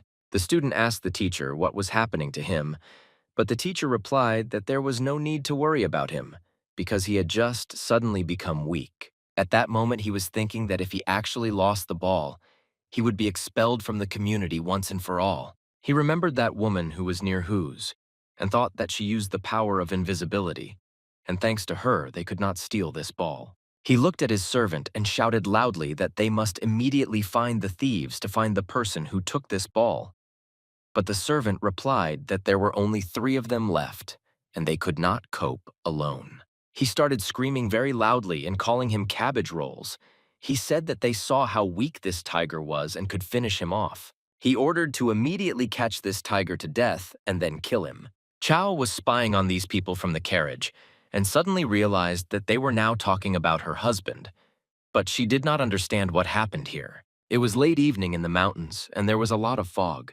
The tiger walked with the ghost through the flower field. He said that most likely there is a big panic on the battlefield now, and he's interested in seeing his facial expression, and it makes him feel good. Hwarang started yelling at him and said that now there is no time to laugh, and he should think about himself because he is seriously injured. She thought that he was getting worse and worse, but he was trying not to show it, and she was wondering what happened to him. Suddenly, the tiger fell to the ground and could not continue to move forward because the wounds were very serious. His strength was gone. He was lying on the ground and blood was flowing out of his mouth. He was screaming in pain and could not go further. The tiger said that this cannot continue and he needs to pull out these copies and backs. Hwarang replied that she will try to help him now, but he must endure the pain that he will now experience and show courage. When he felt that she was pulling a spear from his back, he felt incredibly strong pain and his eyes turned red and the blood vessels in his eyeball began to burst. His scream could be heard throughout the area because it was very loud. When she pulled out a piece of wood from his back, she was shocked because it was an unusual copy. She said that these pieces of wood began to take root inside his body, and because of this, he felt incredible pain in his body. Tiger that this person is much more cunning than it seems at first glance, and his technique is very dangerous. But still, she must continue to pull these copies out of his body. She replied that he was bleeding heavily, and she could not continue this matter. But the tiger said that if they don't do this now, then these branches have sucked all the blood out of him, and this is better than slowly dying painfully. Hwarang replied that this is not the best solution, and it is better to come up with some other plan while there is time. But the tiger insisted on his own and convinced her that he was strong and could withstand this pain. Hwarang understood that she couldn't waste her priest's time, and therefore agreed with him. She walked up to his body and grabbed with her hand another branch that was sticking out from his back. She stung her lips and bit them with her teeth because it also hurt her to watch him suffer. In the mountains, you can hear the cry of a tiger in pain. 2 people stopped near this flower meadow, and one of them said that he had finally found the track of the tigers, and judging by his tracks, he was seriously injured. But the second person looked yes, or said that you still need to be very careful because this tiger is not as simple as it might seem. But he convinced his partner that he knew what the strength of this tiger was, and I would explain that despite his severe injuries, these tigers are still able to survive. He said that next to this tiger there is a ghost, and the power of this ghost is priceless. If they take this power away from her and return the ball, they will receive a promotion.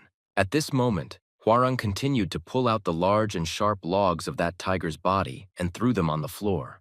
The tiger lost a lot of blood and experienced incredibly severe pain while she was pulling these sharp copies out of his body. Hwarang said that she pulled out all the branches, but the tiger still fainted, and he lost a lot of blood. But he needs to be woken up because it's dangerous to be here. She turned her head back and heard the voice of people approaching them. She saw 2 people standing behind her. One of these people and said that the tiger was breathing very heavily and this was his last breath. She didn't understand how these people were able to find her, but nevertheless, she knew that she would have to resist, and pulled out her weapon from her green medallion. The guy started laughing and asking her if she would really protect her master alone, and if she was so stupid that she believed she could cope with this. They immediately made rapid leaps forward in order to attack her as quickly as possible. At this moment, their master was sitting on the floor and radiating blue energy from his body. He meditated and worked to restore his strength to the 3rd level. During the battle, he lost all his energy. He said that they were attacked by unusual, not bandits, but by some animals that attacked them, committed mountains. And at that moment, the guard saw some creature fly out of the gentleman's carriage with incredible speed, and he did not have time to see anything except a bright flash. The gentleman was flying at that moment and thinking that despite the fact that he had not yet fully recovered his strength, he still had to find that ghost girl in order to pick up the stone on her neck. He smiled and thought that she would be of great benefit if he managed to praise her. And it was precisely for this reason that he did not want to waste time and moved as quickly as possible and jumped stone to stone in order to catch this girl. He thought that a strong tiger is a ghost whose meanness this stone will soon die from his sword. He smiled his nasty smile and promised himself that he would catch them, and after that he would be the richest man. At that moment, the tiger was lying in a flower meadow, and the man was rapidly flying towards him. He was approaching him faster and faster and realized that this was the perfect moment. He looked at him and thought that there couldn't be a better moment to kill him, because this tiger was lying right in front of his face. The boy told his teacher and grandfather there that Chow had disappeared. The grandfather asked the boy where she went, and he replied that she said that she was going behind the bushes to the toilet. But after that, she disappeared somewhere and most likely went to the mountains. Chow understood that she could no longer be there and had to go in search of her husband, the tiger, who was somewhere nearby. She didn't know where exactly he was, so she trusted her intuition and went where her feet took her. She was sure that that person was talking specifically about her husband, and she doesn't know why they liked them. But her husband most likely came to pick her up. She smiled and said that now she would go to him and finally meet him, because she missed him very much. The tiger at that moment was lying on the ground and bleeding. His eyes were closed and he was unconscious. The man came as close to him as possible and looked at this animal as an easy prey that now lay in front of him. He looked at the tiger and thought that most likely he died when he pulled out its branches from his back. And it was obvious, but he didn't like it because it was a boring death.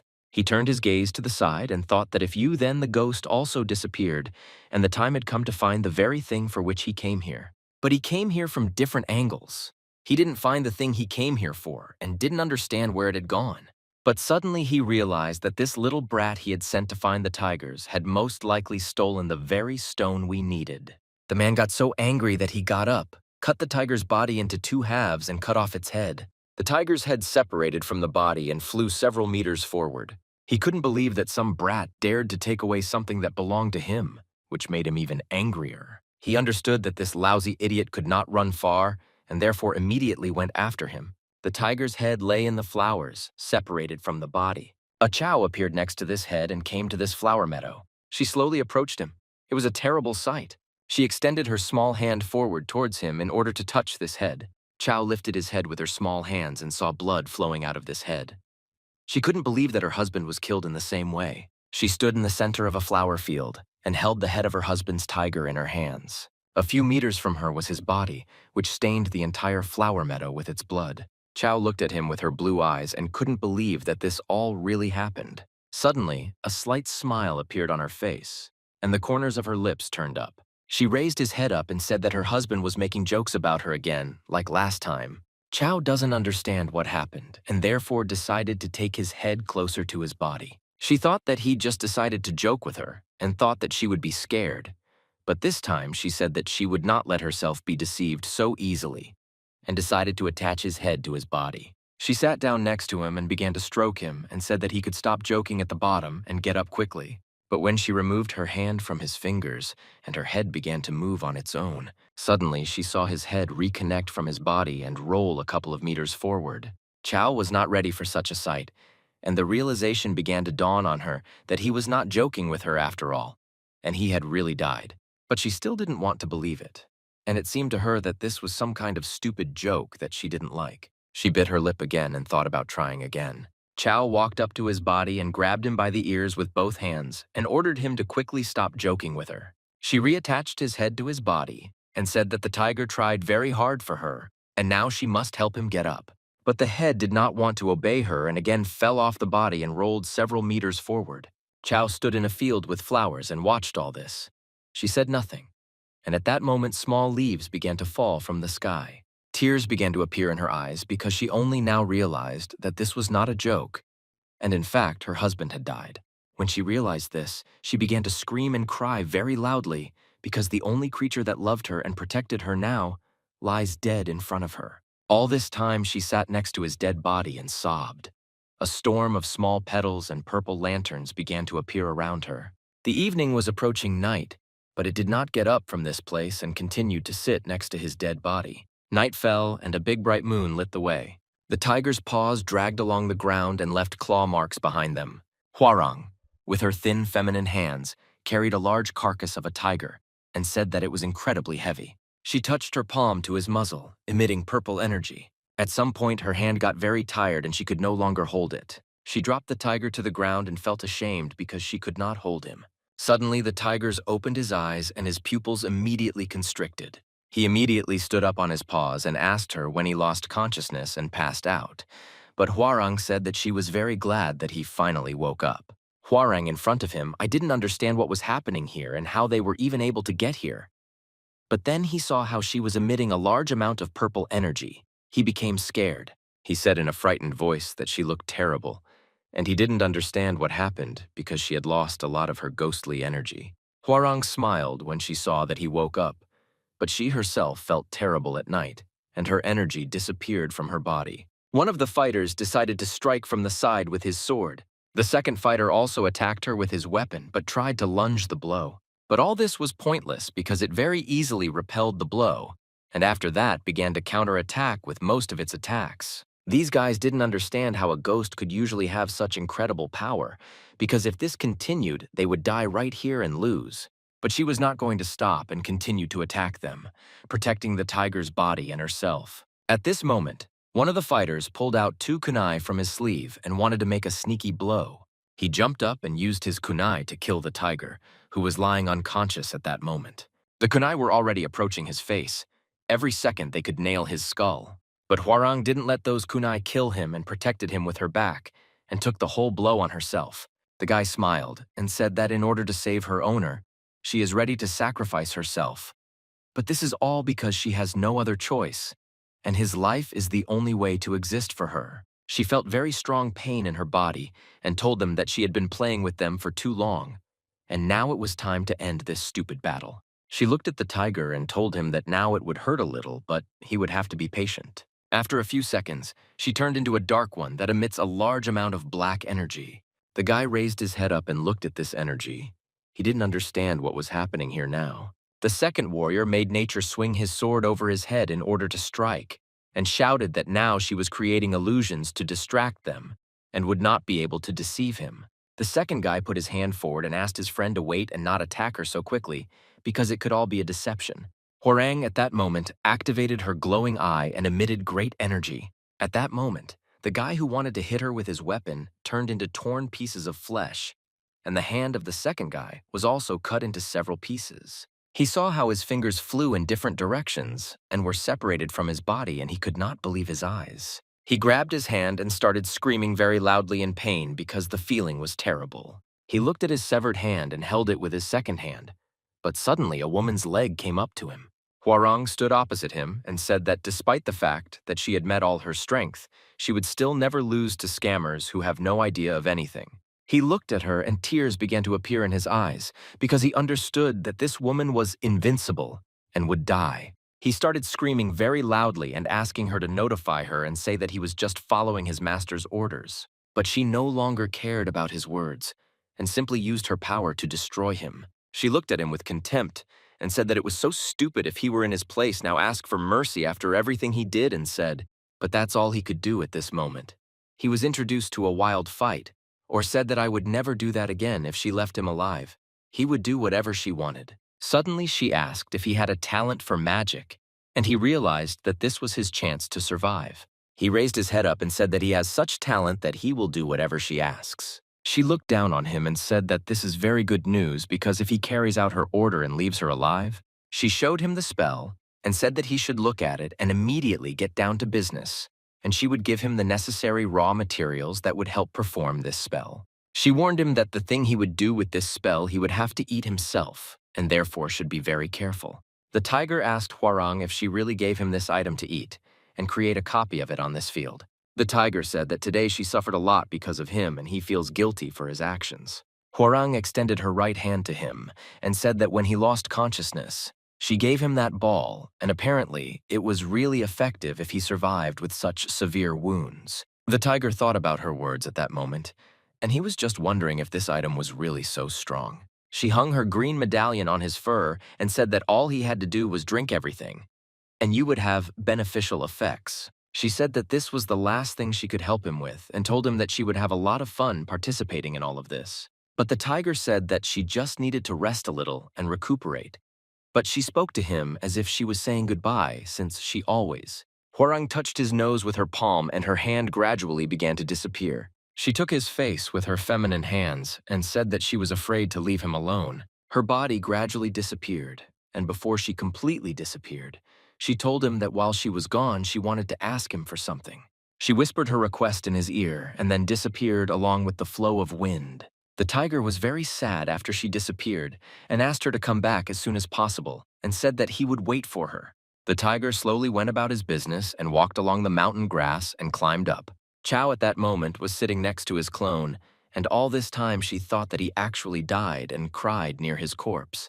The leader was very angry because his subjects, the boars, brought him the news that the tiger had escaped the battlefield and stolen an important artifact that they were hunting for. His loyal subjects stood and watched their leader's reaction. His eyes began to glow with rage, and he thought that despite this chaos, he took and ran away with the ball, and the leader realized that he did not underestimate this tiger, and as soon as he regained his strength and healed his wounds, he would immediately come for the head of the leader of the boars. He got even more angry and started screaming with rage. He ordered his servants to look for this tiger as quickly as possible, because they cannot allow the victims that he will make in the future. He said that this tiger could not run far and offend. You need to find him and kill him before it's too late, because if they don't do this, then in the future, you will kill them all. At that moment, he was on the top of the rock, watching what was happening below. He saw only fog. On his neck hung a green pendant that Hwarang gave him. He returned to the pond, which was located in the thicket of the forest, and green fireflies were flying in this place. He stopped near the water and began to wait for the appearance of the golden fish that always comes out to meet him. He waited for her for a long time, but she still did not appear, and he personally decided to call her by the name Yonghua. After he called her name, a yellow bright light appeared that slowly rose up. A golden head of a fish appeared from the water and asked the tiger what he was doing here. But this time, her head was a real mess. The tiger looked very painful, wounded, and dripping blood at that moment. She asked him what happened to him, and he replied that he didn't have time to explain and would tell everything later. But now they needed to leave here. She didn't understand what happened. She said that if the tiger came here to take her away, she would obey his order. She looked to the side and saw someone she definitely didn't want to see here and asked why the bastard Dancha would also go with them. And some kind of large root appeared on the ground that suddenly crawled out of the ground. It was a big child in the shape of ginseng roots, and he immediately started screaming that they wanted to leave without him, and it was better not to take such heartless people with them.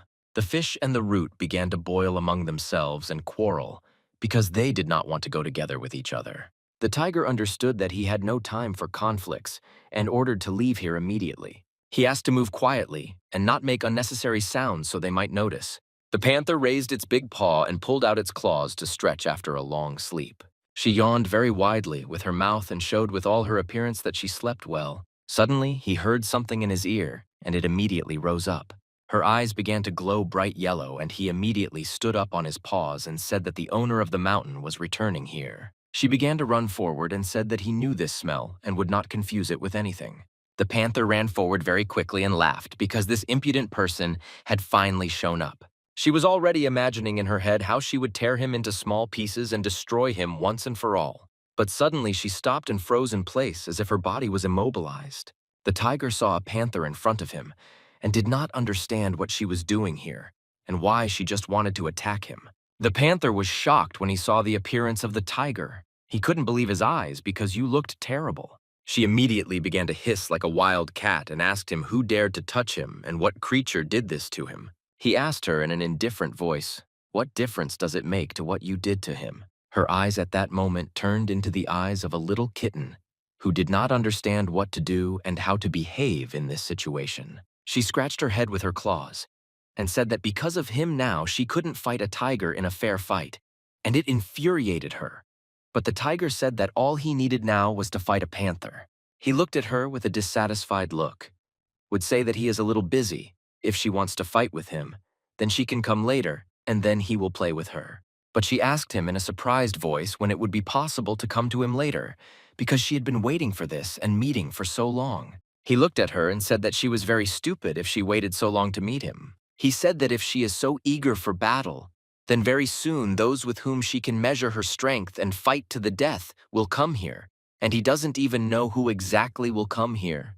Taoist people or stupid pigs. The girl who was there at the time was surprised when the tiger began to talk about his opponents. She said that she couldn't believe her eyes because the tiger was able to survive after the battle with the Taoists, and few succeed. Tiger that he doesn't have time for stupid chatter and he has a lot to do now, so let the panther have fun alone now. The panther didn't want to just let him go and ordered him to stop immediately.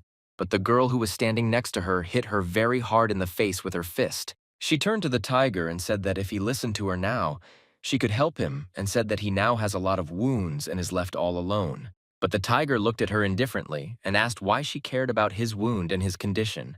The girl asked if she wanted to fly and team up with her owner.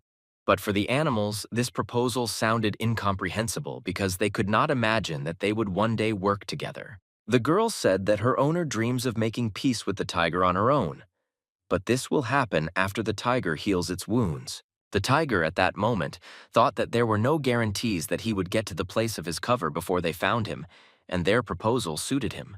The girl looked at him again and asked how he liked this proposal and what his answer would be. The tiger replied that this is a very good offer, but nevertheless, he must refuse it because he cannot trust his life to such an ally. The tiger said that he did not want to continue his journey, for fear that someone might bite him in the ass from behind. And the panther got angry when he heard these words and said that she did not behave like that. But the girl was not going to give up and pulled out some green object from her sleeve and then asked if this thing was familiar to him. She was holding in her hand a wooden tablet called a magic table. The panther asked her what it was because it looked very interesting, but the girl asked her mistress to shut up. The tiger thought that the sign that directly connected the life of the person whose name was written there was familiar to him, but he asked her what she was going to do with it. The girl bit her finger with her teeth and bit her finger until it bled. After that, she began to write something with her finger and blood on this tablet and said that she would write her name and the name of her owner here. After that, they both began to glow red, and the panther did not understand what was happening to her. After she wrote these two names on the sign, she approached the tiger and said that she was ready to give this sign to him. The tiger couldn't believe that this girl so simply wrote her own name on the sign and thought that apparently she was crazy. The girl asked the tiger why he was thinking for so long. She said that he himself should understand that if he has this sign, they will not be able to harm him. The tiger looked at her with an incredulous look and said that the fact that she wrote their names in it means that she is putting their life in his hands. And where did she get such courage from because they don't know what he can do with the sign? Suddenly, the panther approached the girl and said that the tiger was not such a vile coward as to do something with the sign on which they were written, and the girl agreed with her. The tiger realized at that moment that they were absolutely not afraid of him and were completely confident in his kindness towards them. He thought about it because it was a very interesting step on their part, and he did not expect such a turn of events. But despite this gesture of trust, he still left the sign and said that he did not need it and began to leave. He said that such a thing would only be exchanged for him. But the panther didn't understand why the tiger was doing this to them, because they were offering him their help. But he just silently began to walk away towards his cave and didn't tell them anything. He suddenly recovered, turned his head towards them, and asked them why they were standing because they had a hard journey ahead of them. At that moment, the panther began to smile. She was incredibly happy that the tiger agreed to take them with him. She looked at the girl and showed her all her joy. And the girl was also happy that her owner would be next to the tiger. The panther came closer to the tiger and said that if he is now not able to cope alone, then she will serve as a support for him. The tiger did not understand what she meant, and the panther explained that there was a fascinating reed field nearby. So the tiger explained that they had come here. They decided to stop and rest because the tiger was very tired and needed to regain some strength. He lay with his eyes open and could not sleep. He was constantly thinking about something. He watched the girl who was constantly near the panther and noticed that they walked for several days without rest and was absolutely not tired during this time. He looked at her face and realized that her level was much higher than he expected. He decided to talk to her and called her Hong Yong, and she immediately responded to his call. The tiger asked her if she could teach him to hide his spiritual power. Hong replied that it was not difficult for her to teach him all this, but she wanted to know what she would get in return. The tiger looked at her and asked what she would like to receive from him in exchange for this knowledge. Hong replied that she didn't even know what to ask, but said that she noticed that the tiger guessed a lot about her, and it was difficult to lure her with anything.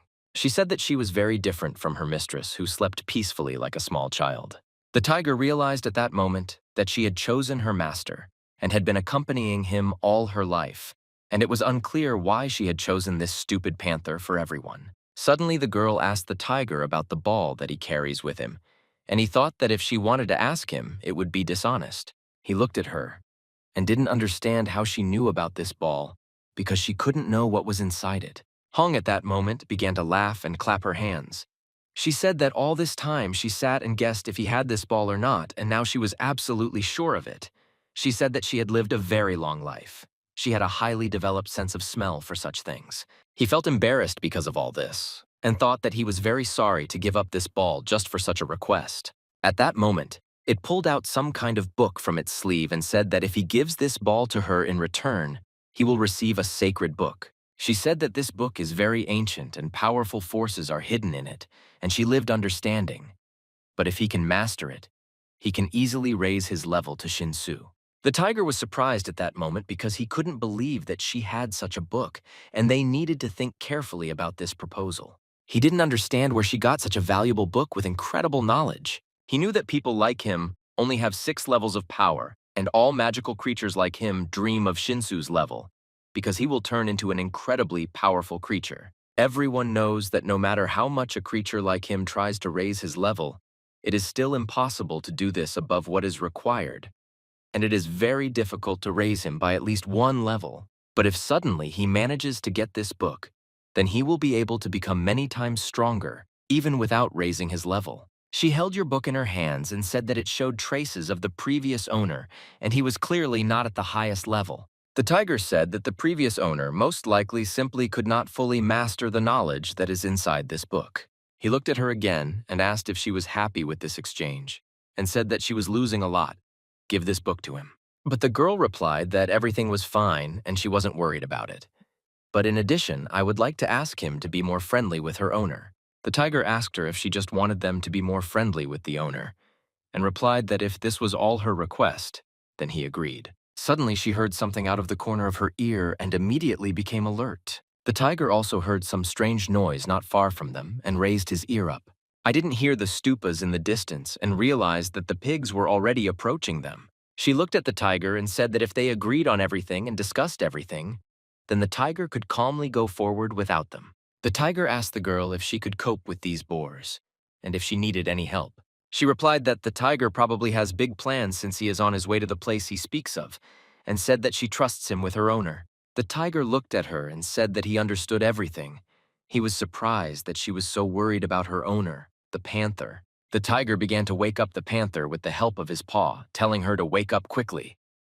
Vitya, they don't have much time. The panther woke up unhappy and said that he didn't understand why he had to wake her up because he had such a wonderful dream. The tiger said that he would not discuss her dreams with her now, and they needed to get out of here as quickly as possible, and ordered the priests to get up immediately. The panther asked Hong Young why she was standing still, but the girl replied that she would soon catch up with them and now they should go forward together. The tiger said that he would not wait for her long and asked her to hurry up, and after that the panther quickly began to run after him. The girl followed with her gaze and watched as they both moved away and it all disappeared into the distance. After that, she turned her gaze to the side and saw that the enemies were already approaching her. Behind her, there were a large number of pigs that were coming out of the forest, and they were all very angry. The whole way, the tiger talked about how she couldn't believe that he had received such a valuable book with which he could increase his level. But the panther asked him why he gave her this strange ball, and the tiger explained that she would have to give this ball to Hong Young in exchange for books. But the panther didn't understand at all what happened between them and why they exchanged these objects. But the tiger said that she was already starting to irritate him, and at some point they came to the same tree that grew in the middle of the field. The panther looked around and asked if they had come there and what kind of strange places they were. The tiger touched the tree trunk with his paw and said that she should look carefully. After he touched the tree, some kind of white glow began to appear in this tree. The branches on this tree were dry. There were no leaves on them. It seemed that this tree had dried up a long time ago. But suddenly yellow leaves appeared on this tree, and no one could believe that one day this tree would bloom again. The panther was shocked when he saw such a beautiful tree. He said that it was magic. After a few seconds, something began to happen to the ground, and the panther ran back so that the ground would not give way under its feet. Suddenly, she saw that a tunnel appeared below the ground and steps that led down. The tiger said that he accidentally discovered this place, and if she enters here, she will be able to fully use the power of the ball, and no one will interfere with her. And the panther only now realized what was happening, and said that she did not want to waste any more time and was ready to go down. The tiger began to take the first steps and go down, and he moved very carefully. He asked her to keep up with him. He thought that from the moment he raised his level, no one would dare to encroach on his life and be his competitor. He thought that no one else would suffer because of him, and he would never hurt his loved ones. The tiger continued to go down the steps, and with each step he plunged deeper and deeper into darkness. The girl was able to catch up with them, and the next morning stood near a tree on the branches of which there were no leaves. She looked at this tree for a long time and thought about something. Behind her, there were wild boars who constantly shouted at her and asked how long they would wait, because 3 whole days had already passed, and they were tired of waiting. She turned her head at them and asked what they would do about the fact that he was tired of waiting. The boars began to get angry and ordered her to immediately tell how this place was opened, and they themselves would go inside. But suddenly, the ground began to shake. The boars began to get even more angry. At some point, explosions occurred in the tree trunk, and the earth began to fly in different directions. There was continuous smoke around them after the explosion and dust that rose into the air. The silhouette of a man emerged from the fog, and his face was not visible, but his outline was clearly visible. She turned her head back and was surprised when she saw a man there.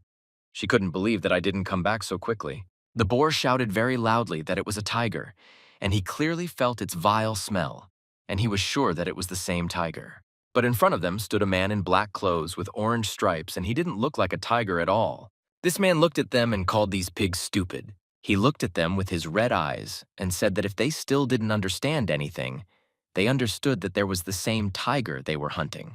The boars could not believe their eyes because the same tiger stood in front of him in the form of a man, and they did not understand how he turned into a human form.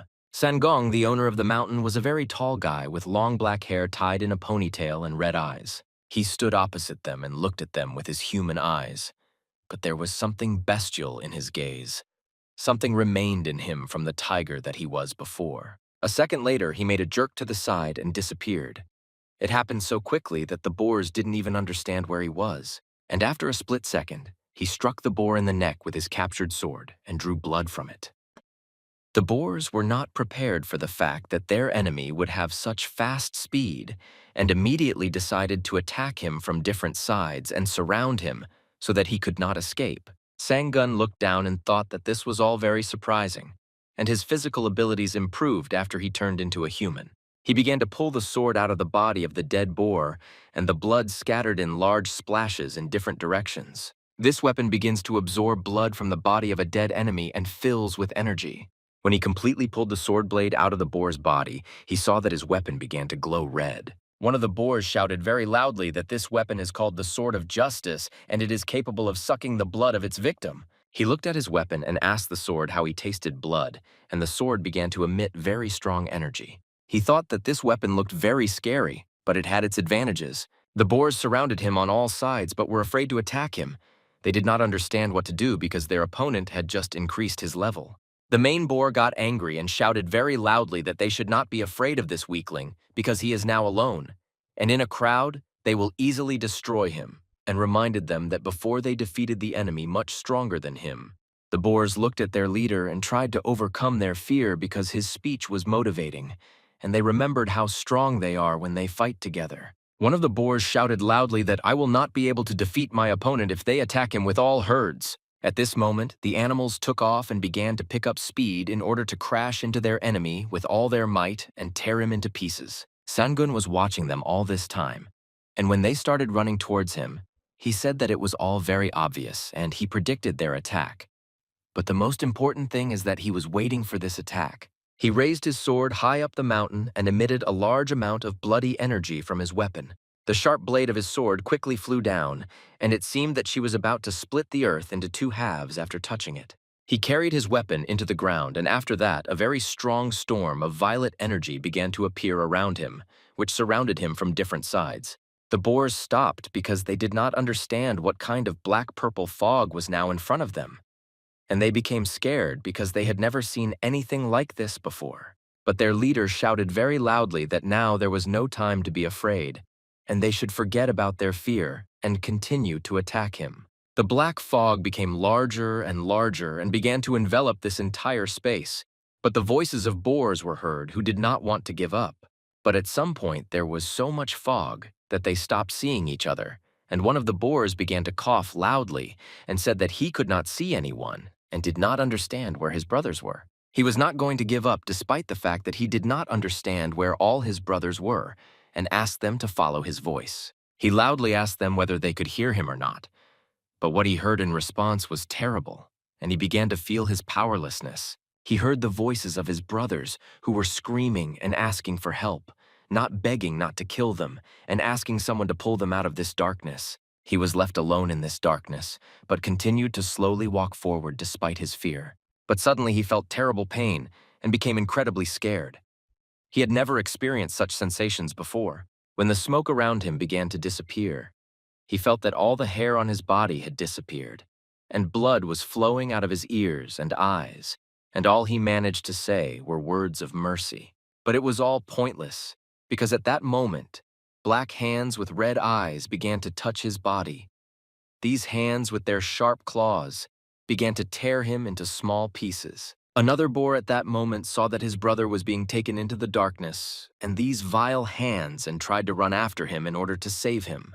But when he approached him, it was already too late, because his brother the boar had disappeared somewhere, and around him there were only red, terrible eyes that looked at him from different sides. He screamed very loudly and cursed Sangun for what he did to him and all his brothers. But these were his last words, because the last words he died from being torn apart by sharp claws. Sangun at that moment just stood and watched his enemies die one by one, and I couldn't do anything about it, and looked at his new weapon with which he was able to achieve such great results. After some time, the black smoke cleared and it became light outside again. Sangun looked at his weapon and realized that he was so hungry and wanted blood that he didn't leave anyone alive. If he hadn't been distracted for a second, he would also have become a victim of this weapon. He picked up this sword and wondered where the great weapon came from. He even thought that it might make sense to throw away this toy. She approached him very quietly and said that it was a very impressive battle and did not expect that he was capable of such things. Sangun hid the weapon in the green medallion and answered her that he himself did not expect this. But no less he coped with this weapon. She smiled and congratulated him on increasing his power level. She said that this is always a very important moment in life, but she was still interested in one question. She wanted to know how he managed to turn into a person. But he replied that this was a very long conversation, and he just couldn't tell her about it. She asked him if this was all connected with his new bride, but he didn't want to answer anything and just pressed his lips to think a little. After that, he waved his head in different directions and answered her that it had absolutely nothing to do with her, and he didn't understand why she even remembered about her. She didn't believe his words and only narrowed her eyes to look at him carefully. Sang Gong said that he was going to Mount Wudong and asked her if she wanted to join him, but she closed her eyes and exhaled. After that, she said that her mistress moves as slowly as a turtle, and Veed is always late, so without her she cannot answer this question. She took out a golden snake from the sleeve of her shirt and said that as soon as the mistress wakes up, she will definitely look for Sang Gong and asked him to take this item. Sang Gun scratched his face with his finger and then asked her if it was a love bracelet. and said that these bracelets are usually worn by couples in love. But she replied that this was all nonsense and he didn't have to worry about these stupid stories about this bracelet. And at that moment, the snake came to life and jumped towards the guy. He looked at his hand and saw how the landslide snake nods his hand and becomes his bracelet. She said that she would give the other half of this bracelet to her owner so that they could always find each other. But Sanggun was clearly not happy about this. She looked at him and said that he probably wouldn't transform into a tiger for a long time, and asked him if he could lend her one thing for transformation. Sanggun asked her if she was really talking about the transformation ball and said that she wouldn't need it. But she explained to him in an insistent voice that she really needed this ball. Without thinking twice, he took the ball out of his pocket and gave it to her, after which the girl thanked him. He looked at her, smiled, and said that he would not waste any more time because he already had to go, and he said that it was unknown when they would meet again, and therefore wished them to take care of themselves. She said goodbye to him and watched him go into the distance and turn into only a small, dark silhouette. She looked at him and said that she also didn't know when they would meet again, but it would definitely happen. She continued to stand near the dry tree and said that she was looking forward to their next meeting. Night began in the mountains, and a white fog appeared that covered the mountains like a blanket. The guy raised his head and looked forward. He had a dissatisfied expression on his face and a tired look. This guy looked at the darkness that was in front of him and asked why life was so unfair to him and why he had to stress so much because of it. He turned his head back and looked at the old man who stood behind him the day before.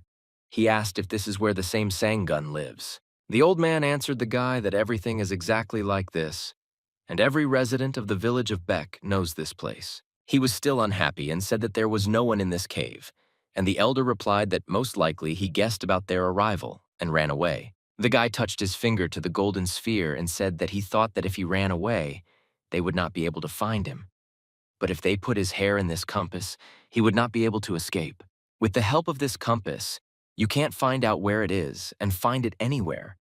Although there is a disadvantage of this item because if you use a compass, then you can't use it for another 2 days. After they activated this compass, a red beam of light appeared, and the guy said that the compass shows the east-south direction, and the journey will take 3 whole days. The guy with red hair replied that in that case, they need to hurry up and they can't waste any more time, and he wants to get rid of this tiger as soon as possible. Red pointed his finger at the east-south side of the mountain and said that they were leaving for that area immediately, and the soldiers who stood behind him replied that you would carry out the order of your commander. The next morning it was very bright in the mountains and the weather was quite warm. There was a bowl of green grass on the grass, and suddenly someone's voice shouted very loudly that she had no right to pull out the shamrock from its territory. But the voice of a little girl answered that she didn't know. The girl was very scared and said that her chickens were very hungry and she decided to bring them food. But if they were hungry, they wouldn't lay eggs and then everyone would starve. But his voice continued to shout at her and scolded her for the fact that she had no right to talk to him like that. He looked at her with his red eye and said that in the end, they are raised to be devoured and called these people vile. He started laughing very loudly and said that as long as Sanggun is there, she won't be able to take anything from this territory because he is protecting this place. She thought that this rabbit could be bargained with, and that he was not as scary as he might seem because of his rude voice. But the rabbit decided to show her all his anger and again began to shout at her and said that she had no right to tell them anything if she wanted to learn the sharpness of his claws in her own skin. Then he could arrange that immediately. At that moment, the girl thought that Sangong was a big and scary tiger, but now a small rabbit was standing in front of her, and the rumors deceived her. The rabbit pulled out his sharp little fangs from his paws and tried to scare her. The girl was small, and such a rabbit could not frighten her. Just like a large predatory beast, she saw that the rabbit's kocha cut the air and asked not to kill her. He felt that his plan worked, and he succeeded in scaring this little girl. But suddenly, someone grabbed him by the big ears and lifted him up, and after that, the voice of the guy asked the rabbit why he was impersonating Sanggun. But the rabbit did not know that the great tiger had turned into a man, and therefore continued to snarl and scare him with its claws. The girl said not to meet that this rabbit should not be touched because it is the same Sanggun who owns this mountain. The rabbit began to shout loudly that he is actually the owner of this mountain, and this is his territory. So no one has the right to communicate with him like that. And a pathetic person has no right to hold his ears. Sangun was surprised when he heard this rabbit's words and said that he didn't expect to see Big Sangun in the form of a rabbit. After that, he used his power and showed his true appearance, which only a rabbit could see. At that moment, the little animal was so frightened that its eyes almost fell out of its skull, and the rabbit began to beg farewell. Sangun looked at the girl and told her that everything was fine, and she could take everything she had collected in the basket. He helped her pick up a bowl of green grass and said that Sangong is actually not as greedy as they say and will not be angry with people for just collecting grass here. The girl immediately thanked her savior and then ran away towards the village to feed her chickens as quickly as possible. The rabbit at that moment felt as awkward as possible and didn't even know how to get out of this situation. Sangun continued to hold his ears and spoke in a low voice that they needed to talk about the situation that had just happened. Sangong suddenly said that he hopes that this rabbit's ears are attached not only for decoration. If he does not answer the question, then he will have to cut off these ears, which are of no use. Sangong asked the rabbit who was in his cave during the time he was away here. The rabbit immediately began to talk about how 3 days ago, some Taoist people came and were looking for something. Then they went in the east-south direction. Sangun his beard and said that 3 days ago, that time he reached the village, and it is located in the east and south direction, and they definitely followed him. He narrowed his eyes and thought that he wondered where he would go and they would follow him, and he had to go to Mount Udun and cut everyone's throats there. But first, he wanted to find out the level of the Taoists and find out their number, because until this moment, he cannot act rashly, and he must find out what their strength is. But suddenly, an interesting idea came to mind, and he even smiled. He called the rabbit to him, and the rabbit immediately responded and asked how he could be useful. Sangong said that if the rabbit does this, the master will tell him now. Then in that case, he will be released from here alive. When the king listened to his plan, he immediately ran to the rest of his friends like a rabbit and began to tell them this plan. After that, he ran to the deer and told him that the Taoists had caught the owner of the mountain. After that, he ran to the bear, who at that moment was eating honey, and the rabbit thus spread rumors throughout the village. The eagle fixed its gaze and carefully watched someone who was below. After that, he raised his sharp eyebrows and was clearly dissatisfied with something.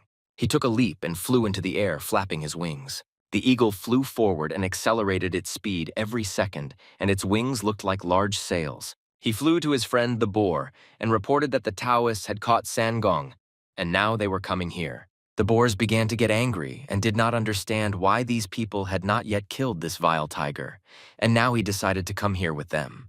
The leader Kabanov replied that this vile tiger was not going to die alone, and therefore decided to come here with friends. The boar raised his head up and asked his leader what they were going to do now after learning about his plan. The leader replied that this tiger probably said that he hid Dobongwan's ball right here, and that's why they decided to come here. But the boars could not believe that this vile tiger had collected for them. They are now putting their lives at risk and for their mistakes. With a laugh, Kabanova answered them that it would be best now to leave this place as quickly as possible and get out of here. He hit the stone with all his might with his mighty hoof and broke it, because this was the only way to show his strength. The boars bowed their heads down and realized that they must listen to the orders of their leader. But at that moment he became even more angry and looked like a real demon because he was very unhappy that these stupid boars so easily agreed to leave their home and leave their homeland. He started shouting loudly and saying that the land here is ideal for them, and they know this area better than anyone else, and will be able to fight and defeat any enemy in the battle while being here. He started screaming very loudly and saying that they would slaughter all the people and get this ball for themselves, and after that, he ordered all the boars to gather for the battle. In the forest at that moment, it was quiet and calm, and there were no signs of trouble. But suddenly, some very fast man flew by and jumped off the ground as if he were real lightning. He began to get angry and shout that I was a vile degenerate. He began to get angry because he had lost the trail, and he had a feeling that this tiger had grown wings for himself. Red asked his assistant where this tiger is now and what the compass shows, but his assistant replied that he is not moving and is standing in one place. He said that the compass is now pointing to Mount Udun, and most likely he is now located there. Red replied that in that case they couldn't waste time. They had to speed up and get there as quickly as possible. After what moment did they disappear, and only traces of dust remained? The soldiers offended their masters as quickly as they could, but they did not have the same speed as their masters. But they did not know that if they missed their trail, in this case they would be punished. At that moment, Sangong was standing on Mount Wudong and observing this area from a high. He said that he had already prepared everything for this day, and now all that was left was to wait until I didn't come here. He promised that he would return to this game everything that it had done for him. It was gradually starting to get light in the mountains, and it wasn't so dark anymore. The soldiers stopped for a moment to catch their breath and drink a little. Red stood at that moment and looked into the distance. He thought that they could hardly reach this mountain. But now the hardest part of this task remains, because you need to find this tiger here in this large territory. But then suddenly, he remembered that this tiger was severely injured by the Taoist, and if they separated, they would definitely find him. But suddenly, in the distance, they saw some guy who was walking alone in the forest and decided to call him. He stopped and looked at them in surprise, and pretended as if he didn't expect that they could stop him. He asked if they were calling him and looked at her in surprise. Sanggun sat down next to them and began to listen to everything they told him about. He sat on a stone and listened to a guy with black hair say that they were looking for a big tiger, and he was eating people, so they came to catch him. And one of the soldiers said that until he killed someone else, they should not praise this tiger. Sangun looked at them in surprise and said that now everything became clear to him, and he doubted and did not believe his eyes when he first saw this tiger. But now he is sure that they are talking about the tiger he saw. They were delighted and immediately began asking him where he had seen this big tiger. He smiled because he understood that these people were on his hook, and now they are in traps, and he can manipulate them as he wants. Sangun said that it was difficult for him to explain the specific place where he saw this tiger and offered to guide them personally so that they would not get lost. After that, they went on a hike, and Sangun led them into caves near the rock so that they would definitely not get lost, and took everything under his control. Sangong said that even in a dense forest, animals pave the way and poets often walk on the road with large and formidable animals. He turned his head back, looked at them, and said that if they follow it, they will come out to the place where he saw this big tiger. Sangong noticed that there were 2 Taoists and 6 minions among him. He smiled and said that even if they have a high level of strength, there are still more boars than these soldiers, and he can't wait to watch this battle. Sangong asked these people if they know anything about Mount Wudong. These people thought about it and said that they know very little about this mountain. Sangong replied that wherever they go, it is necessary if there is a story that has taken root in a certain area. And it is not for nothing that this mountain is called the Mountain of Dominance, because all creatures from people, even animals who love to dominate everything, have gathered here. Sangong touched the tree trunk with his hand and said that they say that boars dominate this game now. The soldiers looked at him in surprise and waited for him to tell them more about this place. He tore off a piece of wool from a tree. Boars said that these animals leave their traces here in the form of wool.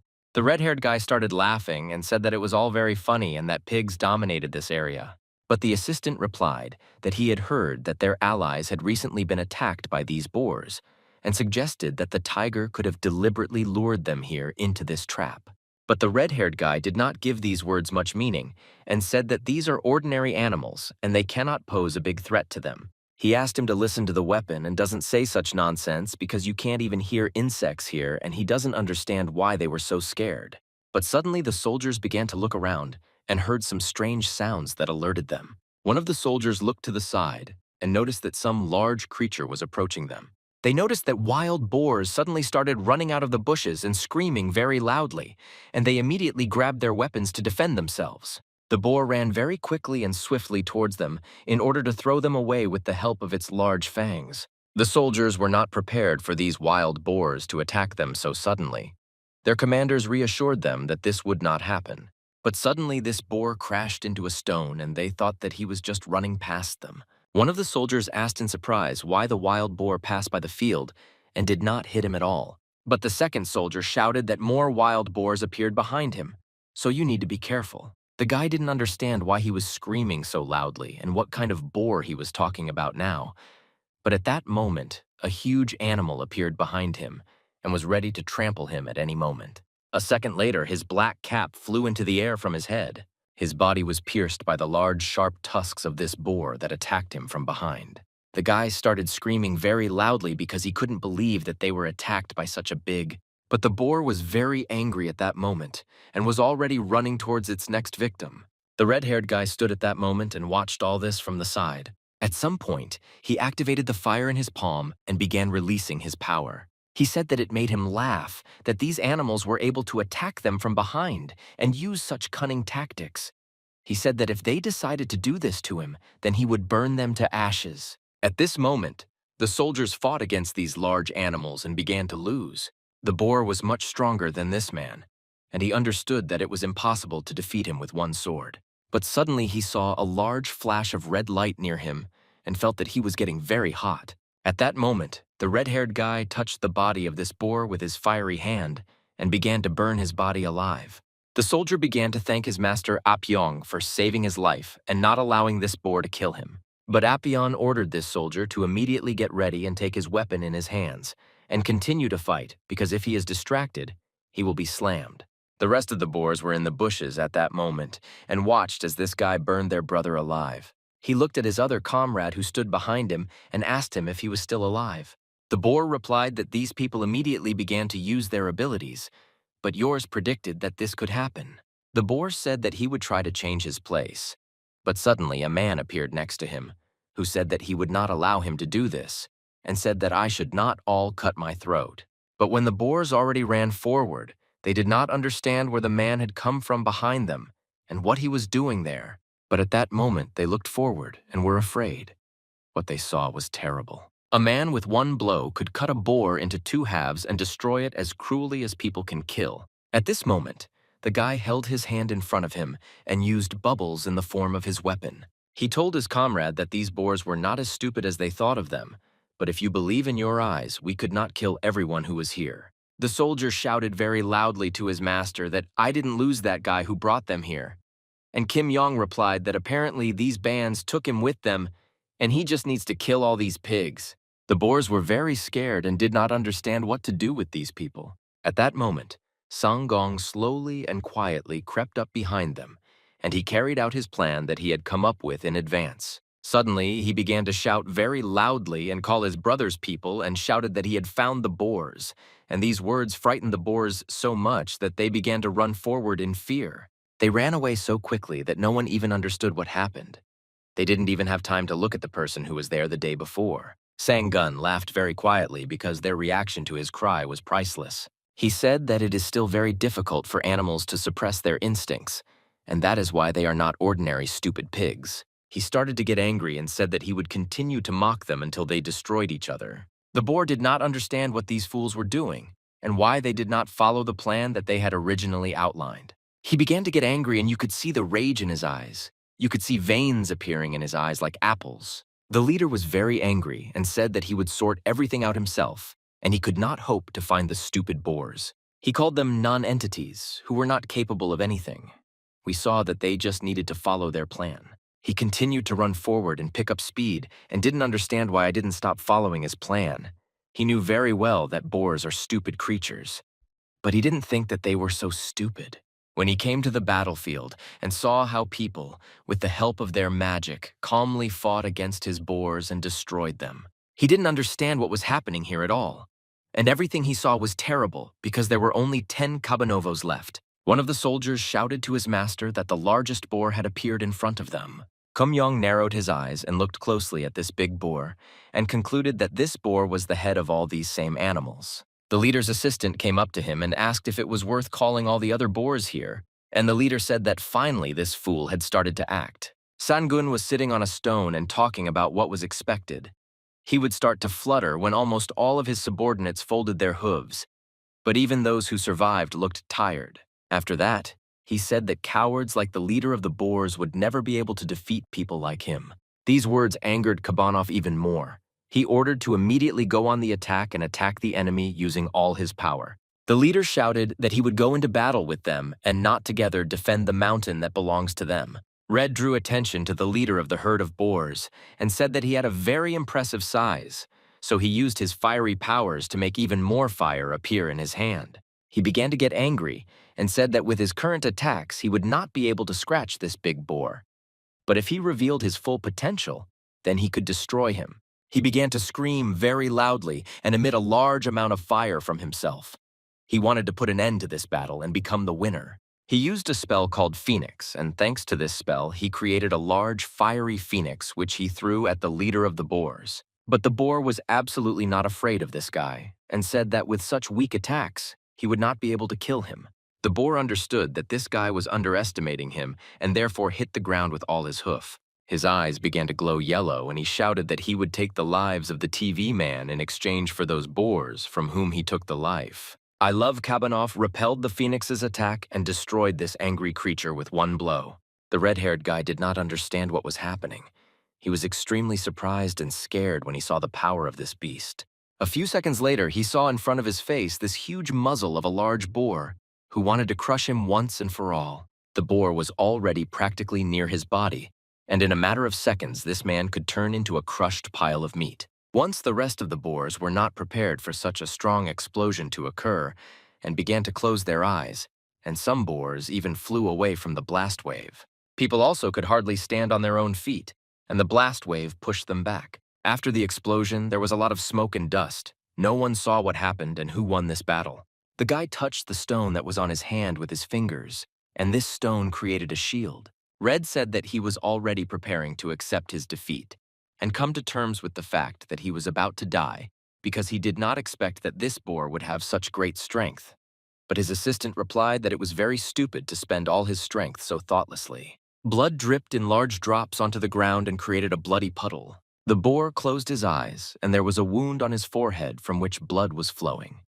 He said that he attacked with all his strength, but this man was able to parry his blow, and because of this, he lost half of his tusk. The boar began to slowly approach the people, and the other boars also gradually approached them.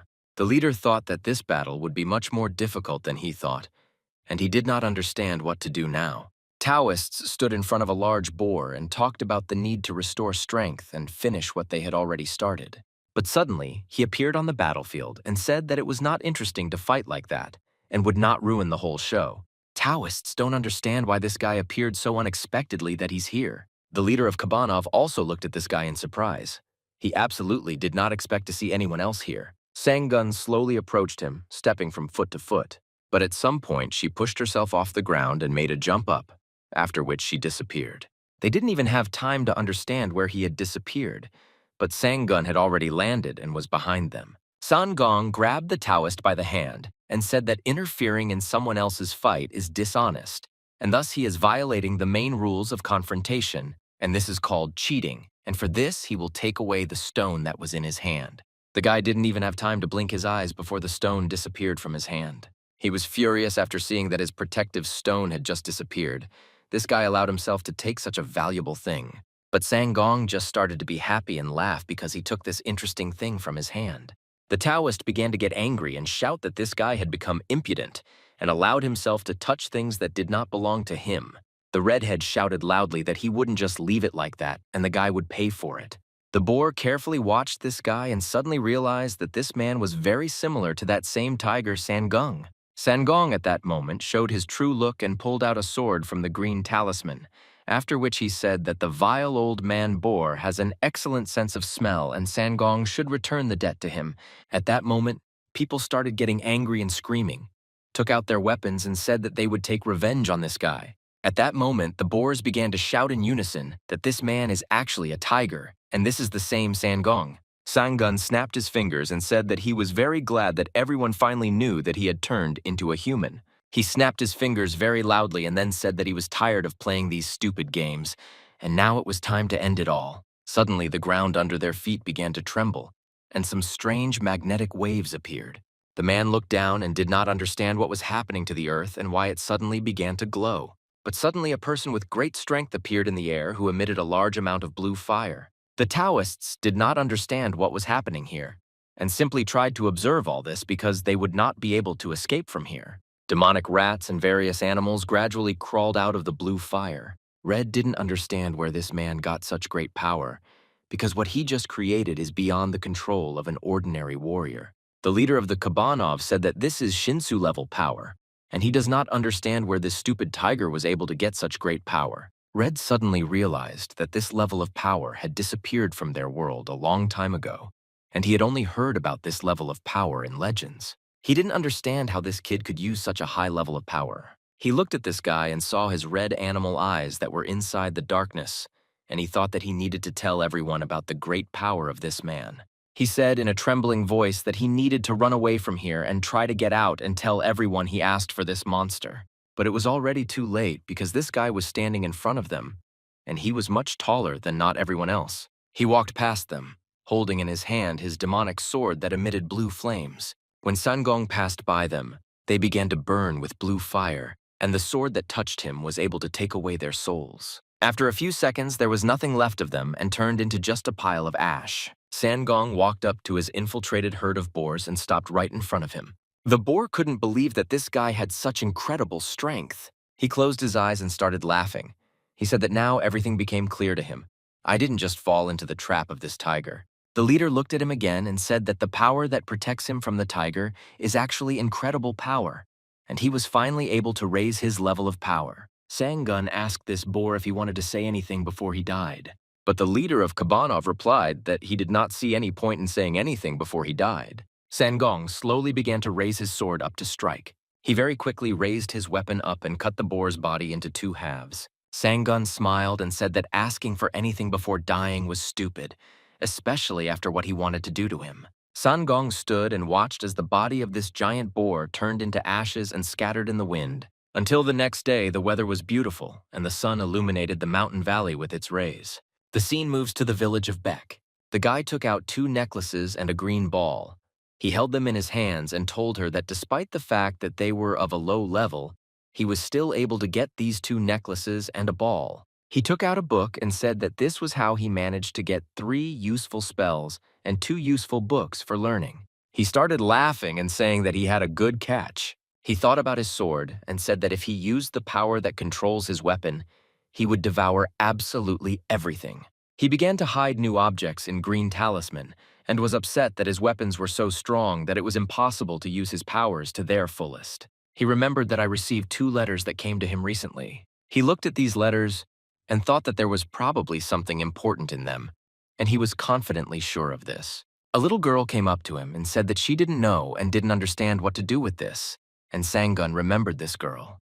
He said that she was the same little one that he protected the rabbit. She smiled and replied that thanks to him, her chickens eat well and grow very large and lay large eggs, which she sells and buys reading lessons for the money. Changgun thought that her reading skill was very useful, especially at that age, and the girl said that if he needed someone who could read, she could help him. She took the letters from him and said that she would now help him read what was written there. The girl opened this letter, smiled, and began to carefully examine everything that was written there. The letter said that their battle with magical animals does not end, becoming more and more, and the place of the Red Sea can turn into a battlefield against magical creatures. Sangong was shocked when he heard them talking about war. The girl didn't seem to understand why he reacted this way to all these words, and the guy told her that it didn't make any sense to her and asked her to read further. The girl continued to read that the government's actions are very alarming to these people, and the last thing she read was that all Taoists are asked to be careful and prepare for further events. She said that this is all she can read because she doesn't know the rest of the letters and words. Sanggun patted the girl on the head and said that she did well and asked if there was anything she would like as a thank you. But she replied that she didn't need anything. She smiled and said that the young master saved me last time, so it was her duty to help her. But he saw something strange in her eyes and for some reason froze for a moment. He remembered that same girl who constantly stuck to him like a leech and called him her husband. He smiled slightly, and it was noticeable how the corners of his lips slowly rose up. He understood that she didn't ask him for anything, but nevertheless, he decided to give her a gift. He handed her a green bag with which they found some strange things. He said that this was his gift for her. She took this bag and looked at the iron things that were in it. She said that these things were very shiny and beautiful. He asked her not to show these things to anyone, to run home as quickly as possible to hide them and be sure to open them with her mother. After that, he told her to leave already, and the girl thanked her brother for giving her such a gift. She waved her hand at him and said that if suddenly he needed to read something, he could always turn to her. Sanggun smiled and thought that this girl was very sweet and kind, and he was very glad that he could help her. He raised his head up and froze for a moment, as if it was becoming very difficult for him to breathe. He looked at the sky and at the large clouds that were floating across, so it wasn't you, and said that he was not at all ready for the war to start.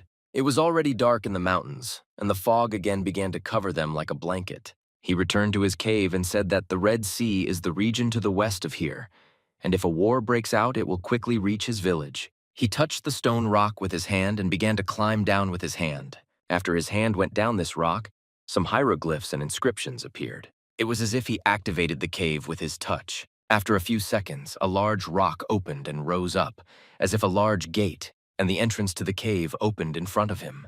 He saw large steps leading down into darkness and stood right next to these steps. He looked down and carefully examined what was there. Sangong took his first step down and said that if a big war breaks out between humans and magical creatures, then all the evil souls will cause chaos in this mortal world. He continued to descend from this cave, gradually disappearing into the darkness. He walked along a large, long corridor all alone, and thought that all people need only one thing in this world. After that, he went into a large gap between the walls, and in this gap, there was a bright blue light. He walked towards this light and said that people only need strength, and for the sake of it, they are ready to do anything. He walked through this portal and saw a large black bird in front of him and said that this is the power of Shinsu and absolutely everyone wants to get it. At this moment, it was very interesting to find out if anyone else knew about the fact that on Mount Beck, there is something that no one thought had disappeared many centuries ago. He continued to walk forward slowly and fog appeared around his leg. He said that before he couldn't even approach this place, he was repelled by this force. It is located right here. He was directly opposite this great beast and did not feel any problem. The energy of this beast began to turn into a whirlpool. The big bird began to scream very loudly and make incredibly loud sounds. But Sangong was not afraid of it. He was ready to swallow it whole. The bird began to scream even louder and made the most disgusting sounds that could ever be heard. The huge animals opened their mouths wide and began to spit out large rays of light from their mouths. Sangong was right in the center of this beam, and when it ended, he felt that his clothes were burned in some places. He thought about the fact that he had raised his strength level to almost the maximum. But still, he could barely withstand this damage, and he did not understand whether his body could withstand it. At that moment, the birds spread their wings wide and very quickly began to swing them in different directions. Sangun felt his body begin to collapse from different sides with this flame. At some point, he disappeared in that moment, and only his silhouette was visible. The bird watched all of this and continued to add fire to this big hurricane. Her eyes suddenly became red, and she decided to add even more fire to this initiation. Sangun felt incredibly strong pain and could not believe that his body had not yet been torn to pieces by such a large amount of Rona. He understood that I was obliged to withstand all these tests and stretched out his hand forward in order to get through this fire. He raised his hand to this big bird and shouted that if he doesn't get it, and right now he will never come into the light again and it's better to die here. He grabbed this big bird by its heart and said that from now on it will become his strength forever and no one else can have it. At this moment, the gigantic power of this huge bird began to obey him and penetrate his arm and body. He looked at his hand and saw this blue flame radiating from his fingers. Suddenly it was all over, and he felt the pain disappear somewhere. He couldn't believe that he managed to do this, and that he was able to absorb the power of this great beast. He decided to use his power and began to scream very loudly, and at that moment his powerful burst out. He felt that this was happening for a reason, and the animal that he had just absorbed continued to be marked while inside him. Sangong. The rag clenched his fist and shouted that he would not let her win, and that this power of Shinsu belongs to him since ancient times. He used all the strength he had left to overcome her and remain a winner inside his body. He told her that if she wanted to win, she had to do it right now, and he would help her adapt to his body. His voice began to glow brightly with red flames, and his pupil constricted like that of a wild animal. He flew into the air and his outer clothing was destroyed, and his hair flew up. He said that 4 years had passed, and during that time 1,000 changes had occurred inside his body. He landed on the ground and deteriorated from the pain he felt. Sangong said that he was able to achieve absolute perfection, and he was finally able to control those blue flames. He looked at his hand and said that he was able to move from Yonghua's level to Yomryok's level. He is very fast, and clenched his fist tightly and destroyed the fire that was in his palm. After that, his clothes returned to their original form and he stood in the middle of this large, empty room. He crossed his arms and said that he had so much to do that he didn't even know where to start. But he remembered about the child who appeared in his life and decided to meet her first. Sangong began to slowly walk forward, and a large bird flew behind him, which he was able to tame. Now it was his totem animal. He came to the village, and by this time it was already evening and the sun was setting below the horizon. Despite the fact that it was already evening, there were still a lot of people on the street and they were all going about their business. Sang-gun walked up to the merchant and asked the girl who was standing behind the counter if she knew young Ah. The girl looked at this guy in surprise and asked if he was interested in the child in the Yong family. People who are looking for a case not far from him said that if he is looking for this child, then he was sent into slavery a long time ago, and this happened a very long time ago. The man said that they suddenly had a lot of money, and after that they didn't send their daughter to school in the yard. They couldn't come to terms with the fact that just people were studying with their children and began to attack them. The men said that in the end, these people were stolen all their money, and this girl was left as a slave in Pechi's house. And now they want to make a concubine out of this girl. They started laughing and said that the last time he saw her, she had a straight, pointed nose and pale skin, but no one knew that she would become so beautiful. They began to discuss the fact that this family was always into beautiful girls, but Sang-gun didn't want to listen to all this stupid talk and asked them where they were now. He got angry and asked them where Pechi's house is now. When night fell, he went to the place that these people told him about. The girl took the sponge with her fingers and dipped it in red paint. She applied blush to her cheek and decorated her face in this way. The servant at that moment was combing her hair and said that this is the house of the richest man in the village, and she should know how many girls are jealous of her. But she was not happy about all this, and she looked very unhappy and sat in the middle of the room with a feeling of injustice. She looked down and thought that she had something that many girls dream of, but I absolutely didn't need it, and she wanted something completely different. At that moment, a huge moon appeared in the sky and illuminated this village like a large lantern. She left the house on the street and raised her head up to look at this moon. The light seemed to illuminate her like a large spotlight. She stood right in the center of this light. Suddenly, she heard the voice of some guy who stood behind her and asked her if it was her. He looked at her with his red eyes and said that she finally got it on the sofa after all this time. She turned her head back and in a surprised voice asked him if this was the same brother she had not seen for many years. He smiled and asked her if she still remembered him because they had not seen each other for a very long time. She said that she remembers him very well. After all, we hadn't seen each other 4 years ago.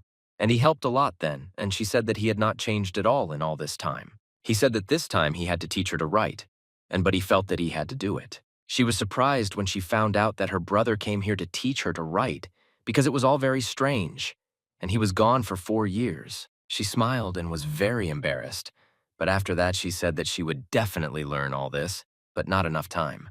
They sat down near a large tree, and he began to show her books that contained a lot of interesting things. She looked at these books and said that if he writes as indicated in this book, the meaning of the sentence will change. But suddenly she lowered her head down and began to feel sad. Her expression on her face was terrible, and she seemed to turn pale in an instant. Sang-gun didn't understand what happened and why she changed so dramatically and what happened to her. She closed the book and said that she wanted to finish this lesson at this point, and then sighed heavily. She stood up and said that she was very glad that he had mastered sumac today and called him well done because he had come a long way. After that, she took the money with both hands and said that she suddenly remembered how she was discriminated against for being a girl, but she did not give up and continued to study, probably thanks to her brother she was brave. Sang-gun asked her what exactly she meant and why she decided to talk about courage. She answered him, taught him the letter, and now would like to ask him for one wish. The gentleman was trembling, and with great difficulty moving, he slowly walked towards his house. His legs were shaking and one of his shoes flew off his foot and fell down, but he continued to walk forward. He held a bottle of alcohol in his left hand and touched the door with his hands to open them. When he opened the door and he saw in front of him a girl who was sitting and obediently waiting for him at home, he was very drunk and looked at her like a prey. He asked her how long she had been waiting for him and said that in order to cheer himself up, he drank a little. He approached her, didn't know which side to grab her from.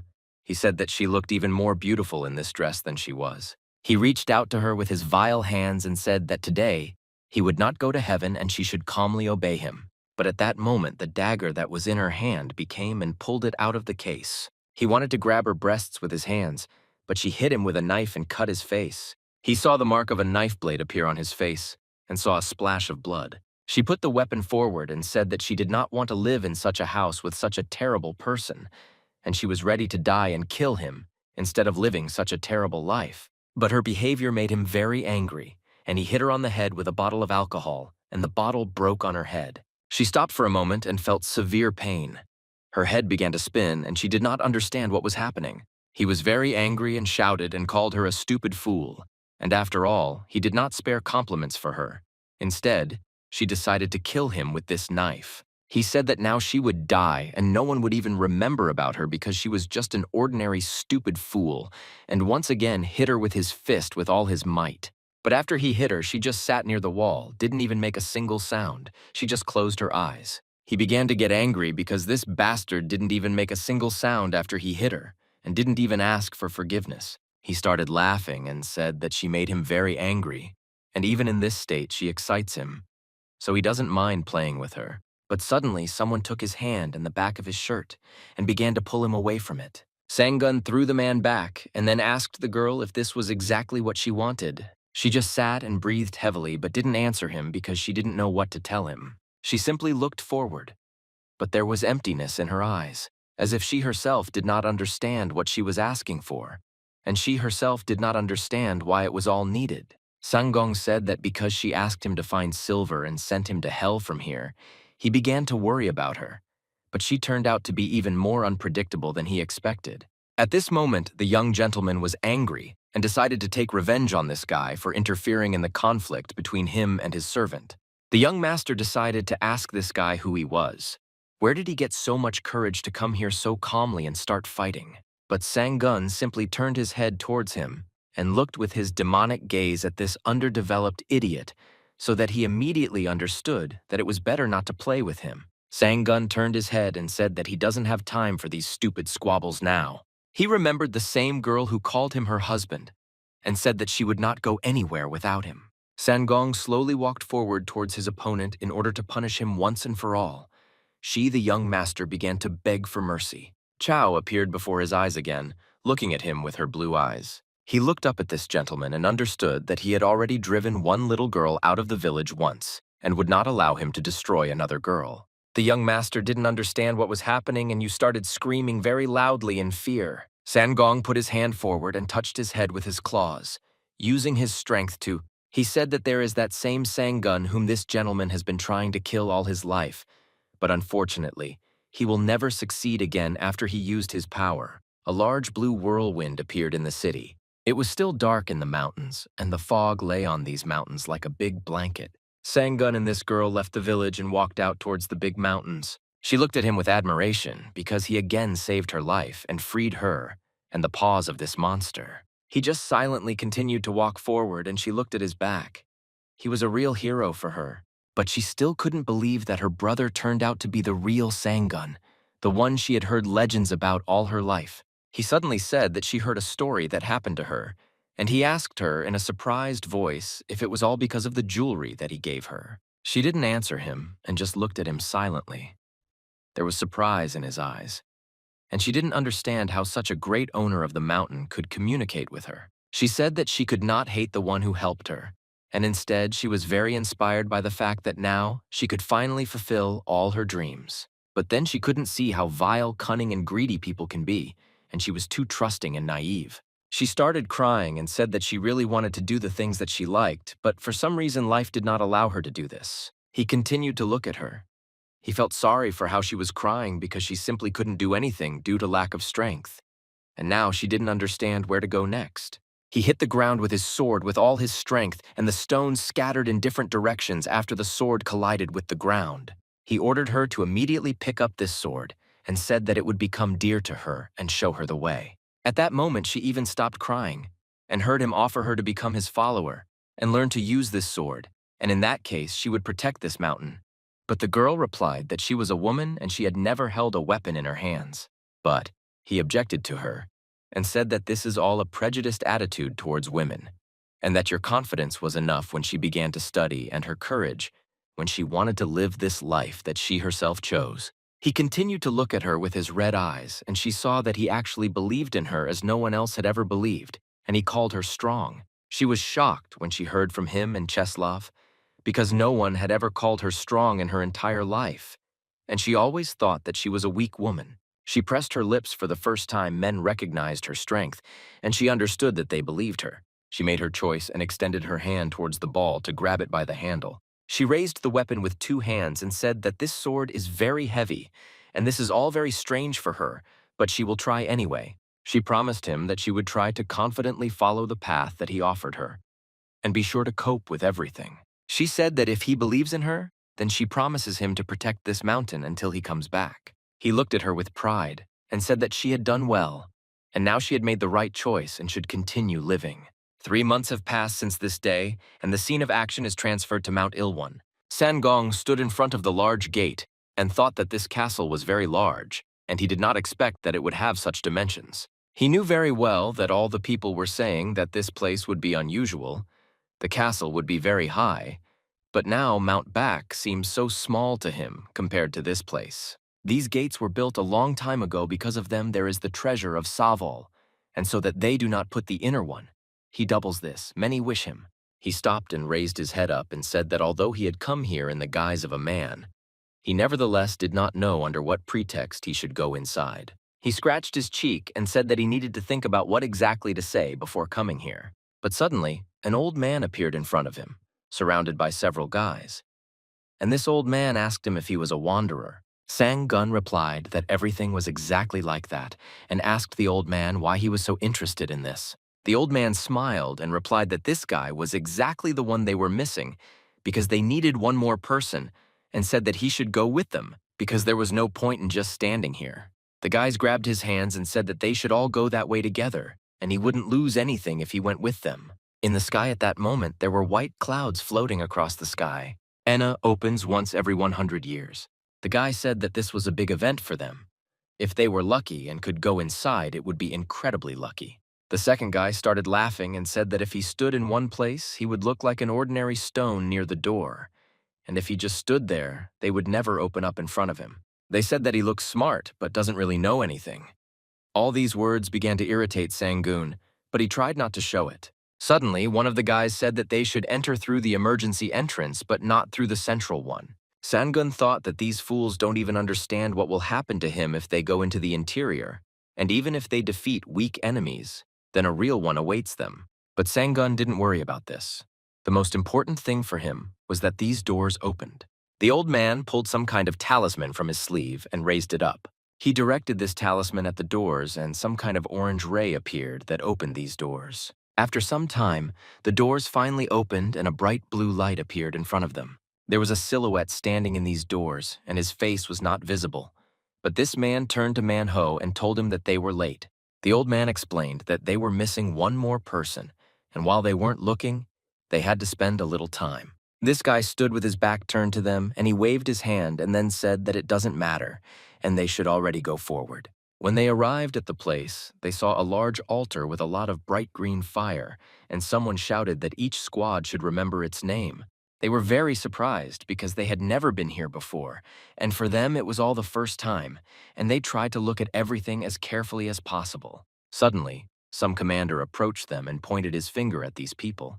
He said that I was not standing idle and should take their places as quickly as possible. Sangun watched them carefully, thinking that he now belongs to the 5th squad and should follow them. Suddenly, in response to the demand, a man appeared who shouted very loudly that today is 100 years since the doors of the mountain open and he welcomes everyone present here. The first squad of men who often had tattoos on their faces was called Ilvon. The second group of men with long beards and long hair was called Mudan. The third detachment with strong men in red robes was called Yomyeonjong, and the fourth detachment consisted of only girls, and this detachment was called Ami. The fifth detachment was distinguished by a certain style of clothing using hats. This detachment was called Pingun, and the last squad with elements of blue clothing was called Daisun. The man hit himself with his fist in his palm and shouted loudly that in this case they can start teleportation, there is no point in wasting time. At this moment, the gates began to open, and the teleport began its action, after which they all moved to another space. Sangun carefully watched all these feelings as his body gradually disappeared and was transported somewhere. The severed head of a large snake suddenly appeared in front of them, and some monster sat and tried the flesh of this animal. This monster cut off pieces of meat and chewed them with her teeth, enjoying every bite. His eyes glowed green, and he said in a joyful voice that his favorite rebels had finally arrived. Now he could have fun properly. He welcomed them with open arms and a joyful voice to all the newcomers here. And after that, he began to laugh. They saw a bright flash of light around them and realized that their bodies were moving to some other space. Sangong stood with his eyes closed and tried to understand what just happened to him, because he did not expect that teleportation magic would be used in this place. The rest of the people looked around. We looked at everything around them. They tried to understand where they ended up. One of the guys shouted very loudly that there was something scary ahead, and in a trembling voice tried to warn everyone. They saw a large wolf in front of them. It was a magical beast, but they were very scared when they saw such a huge animal in front of them. The warriors immediately began to grab their weapons. They did not understand why at the very beginning their enemy was such a large beast, and they did not understand how they would fight it. This wolf had a huge sharp horn on his forehead, and he bowed his head towards the people and ordered them to stop immediately. Suddenly, a man appeared in front of them who ordered everyone to be silent and did not move. He said that all these fighters are stupid because they cannot distinguish sacred animals from beasts. The leader began to shout that because they were so stupid they would never be able to go higher to sleep. But this only made the other soldiers laugh once. A man with a long beard looked carefully at this beast and said that this big wolf is the guardian of Yeongnam Mountain. Another man came up to him and extended his hand. He said that this beast is actually the guardian of this mountain, and he protects the mountain, and he is so big because he has reached a high level in strength. But the man with a beard said that the person should say hello to him. The man with the tattoo on his face smiled and said that this is why this beast is what their clan is proud of. The animal stood on the top of the mountain, watched all these little people, and did not communicate with each other about the fact that they needed to focus on the main task and divide into groups. The wolf suddenly raised his ear up and heard some strange sound and immediately reacted to it. And he was like an animal that broke his chains and began to rapidly run forward. This large animal saw Sangun in the crowd of people and immediately ran towards him. He stood out to the entire crowd for the special energy that his body radiated. The big beast stopped behind him and looked at him with its big animal eyes, and Sangong felt this beast with his back. He opened his eyes wide and his pupils constricted. This usually happens when he senses danger. He said in a quiet voice that he was doing very badly, and apparently this beast revealed the truth and realized that he was not really a person. Sangong understood that if this sacred animal revealed to all the Taoists that he was actually not a man but a tiger, then all these people would attack him and fight him. But what a big beast there stopped for a moment and bowed his head. He smiled. Sangong was surprised because he did not understand why this sacred animal decided not to reveal his identity and still left him alive.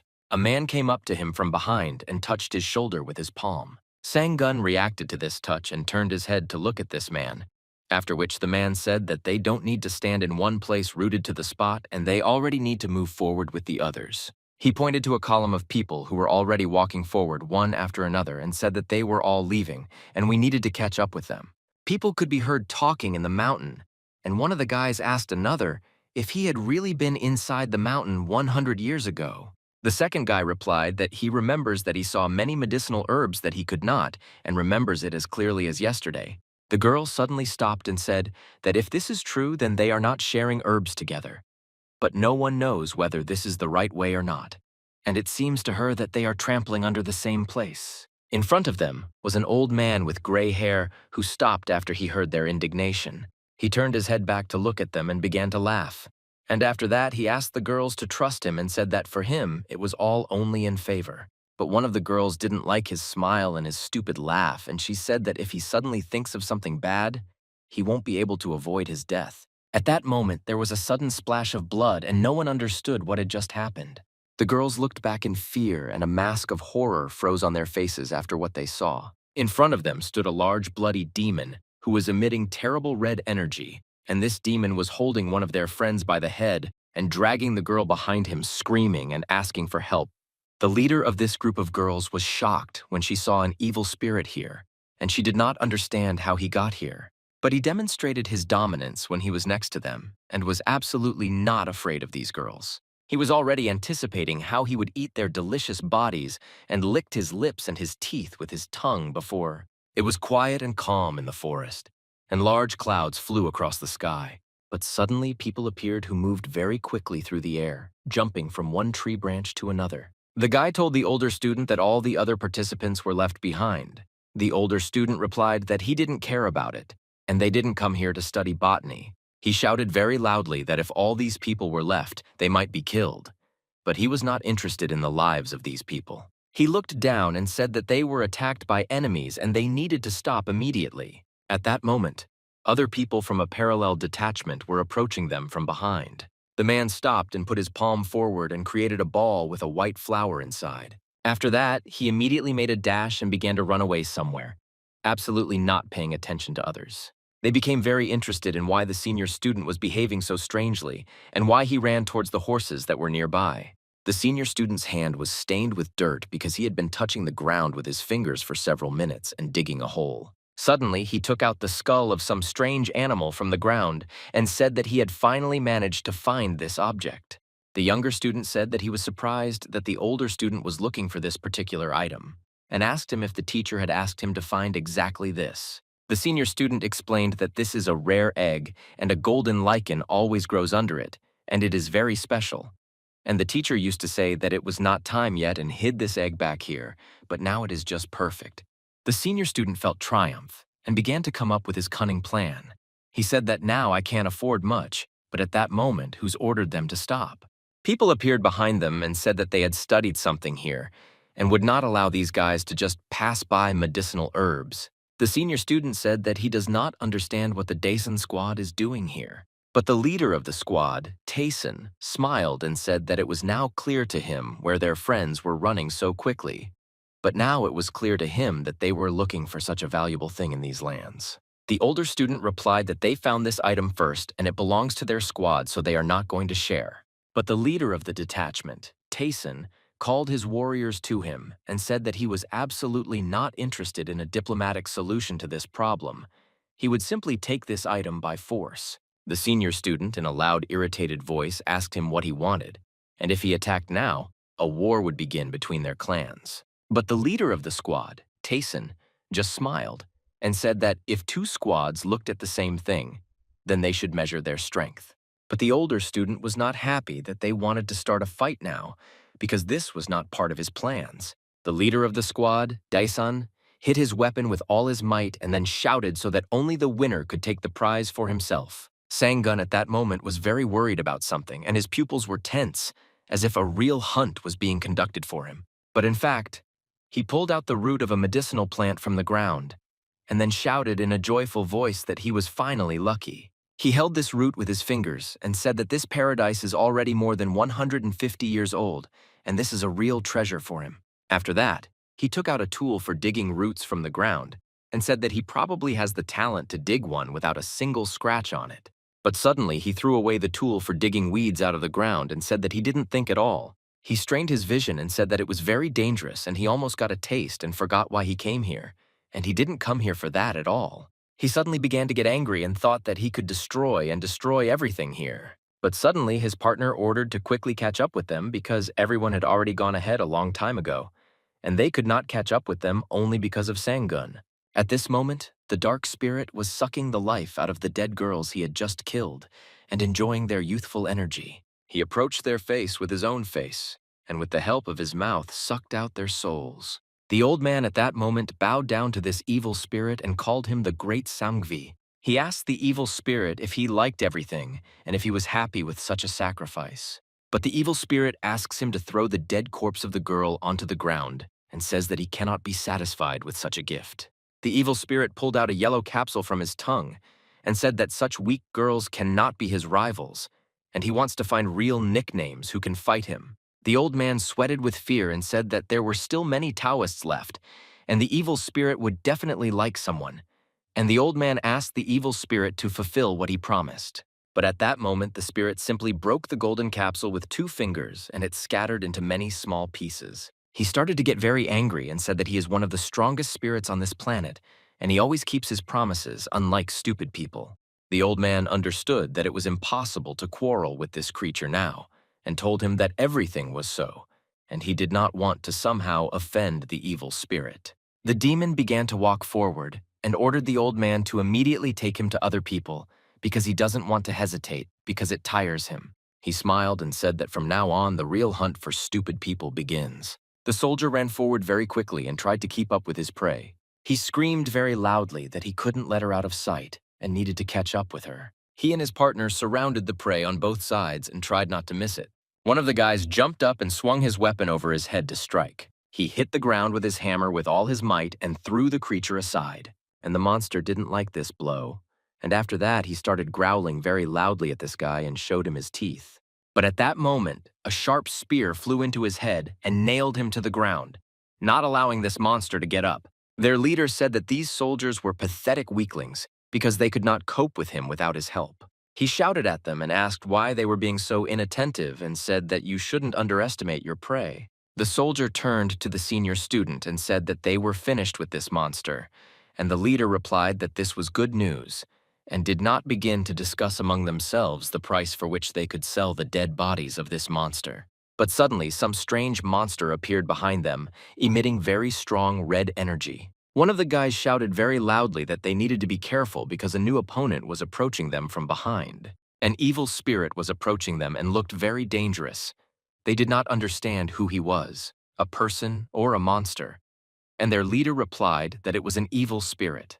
The leader ordered his junior disciple to capture this monster and not let him leave here. After this, he made a rapid dash forward in order to pounce on his opponent. He hit the evil spirit with his weapon with all his might and split his body into two parts. The soldiers began to laugh because their leader was a real warrior who could deal with anyone.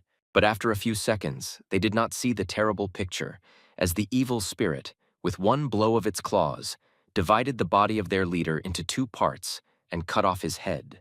The body of their leader fell to the ground, and now it was without a head, and the evil spirit continued to stand near his body. But after one moment, he pushed off the ground with his feet and disappeared somewhere. The evil spirit was already approaching the next enemy and wanted to cut his body with his claws. He said that these people are very slow. He pierced this guy's body with his hand and left a hole inside his chest. He pulled out yellow balls from the body of this warrior and asked this soldier if all his strength was in this ball and said that he was a real weakling.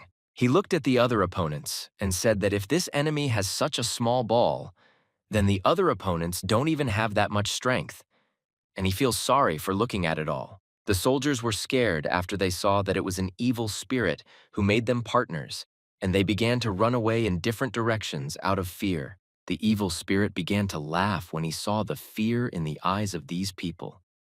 He said that even if they didn't want to run away, they still wouldn't be able to do it.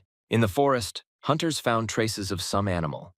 There were a lot of traces in one place. The hunter put his hand down to touch these marks with his fingers. The girl approached him from behind and asked the older student what he had found. He turned his head back and told her that he wanted to install Huanjin here. She was shocked when she heard these words from him. She didn't understand why he wanted to install Huang Jin in this particular place. He took the talismans in his hand and after that said that while he was here doing this, they must protect their territory. After that, he raised this talisman up and activated it, and a very bright beam of light appeared. This ray of light was so strong that it flew up almost to the sky, and after that began to create a certain protective barrier around them.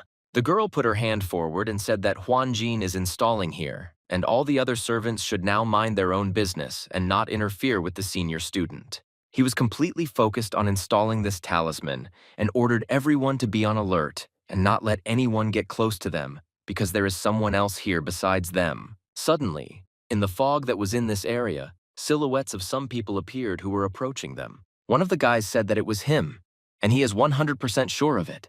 He looked forward and saw in front of him some strange talisman that was sticking out of the ground and asked him if his name was Teho. After this, the guy said that they would be nearby, so there was no need to be afraid, and if he did everything correctly, he would be safe, and they told him that he could continue to collect his medicinal herbs, but should not go far. Sanggun was unhappy that these people were constantly ordering him what to do, but he had no other choice because they actually thought that he was some kind of weakling. Fog appeared in the mountains, and it became more and more. The senior student continued to stand with his eyes closed, but at some point he said that this process was coming to an end.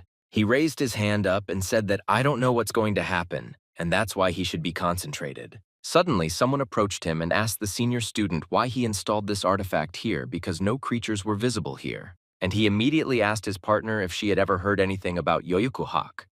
But from her reaction, it was immediately clear that she had never heard anything like that.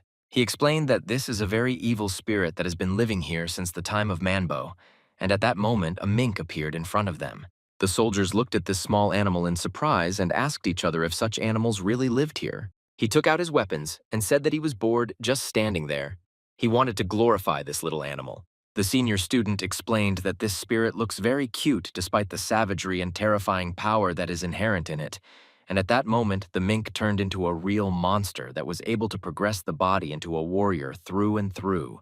He started screaming very loudly because he saw his friend just kill a small animal. Sangong at this moment continued to search for medicinal herbs in this valley, but suddenly he heard some loud scream and realized that something had just happened to his allies. He turned his head and realized that something terrible had just happened to them because he heard them scream. He looked further and became interested in what happened there because of Huan Jin, his samsara is starting to work poorly, and he is not so well versed in space. The senior student said that there are evil spirits living here who don't care about these minions, and therefore you need to be very careful. Sangong suddenly realized that this place was actually inhabited by high-level evil spirits, and it could be very bad for the rest of the Taoists. He realized that if such a large number of evil spirits live here, it could cause a lot of problems, and suddenly he saw all these creatures in front of him. They were very angry and hungry, and their eyes glowed red and showed their fangs. Suddenly he saw how they all pounced on him and were ready to tear these people to shreds. Sangun saw this incredibly powerful force in front of him that was condensing over him, and realized that if these evil spirits possess the power of Huang Jin, then there will be even more problems. San Gong knew very well that if someone fell under their attack, he would be cut into small pieces, and in the end, he would simply die.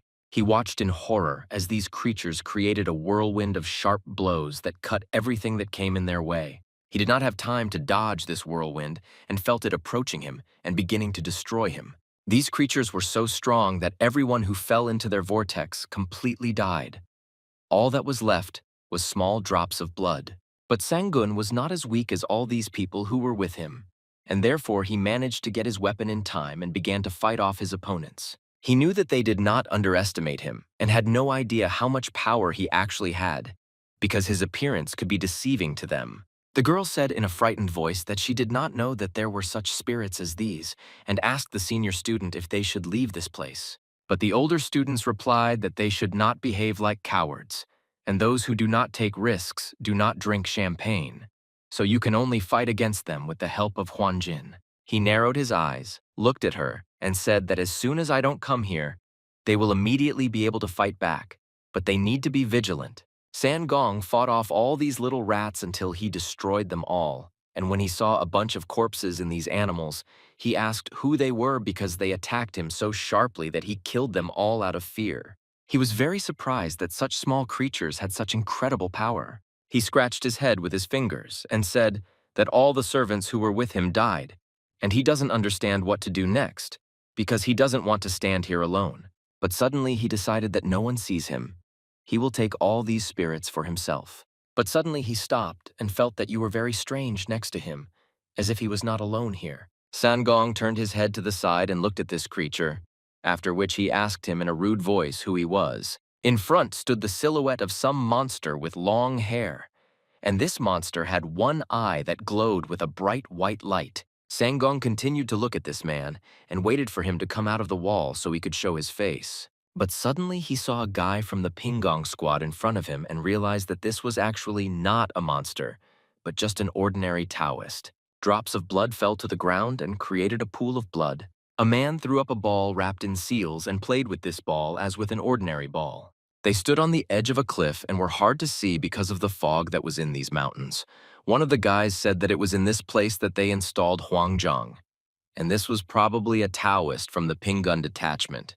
The assistant looked at his leader and said that he did not know what to do next and was waiting for a command from his senior student. He thought a little and then informed all his subjects that they would go to attack them head-on. He said that some small obstacle had appeared and nothing had changed in a global sense, so they should just go forward and not pay attention to it. They began to run forward after their senior student, and he continued to tell them that if something happens, the battle will be between the squads. But this battle is inevitable. Their dark silhouettes slowly disappeared into the fog, which was covered like a blanket. The evil spirit was very angry about something. so he hit the ground very hard with his foot. The old man turned to the respected evil spirit Samgvi and asked him why he let these weak people escape. He smiled and said that he allowed him to escape because this way they would find the rest of the people and get together, and this would be much better for him than catching these pathetic people one by one. The old man looked at this evil spirit in surprise, and then said that those huangjiangs that cannot see are created by people, and if they hide under it, it will be impossible to catch them.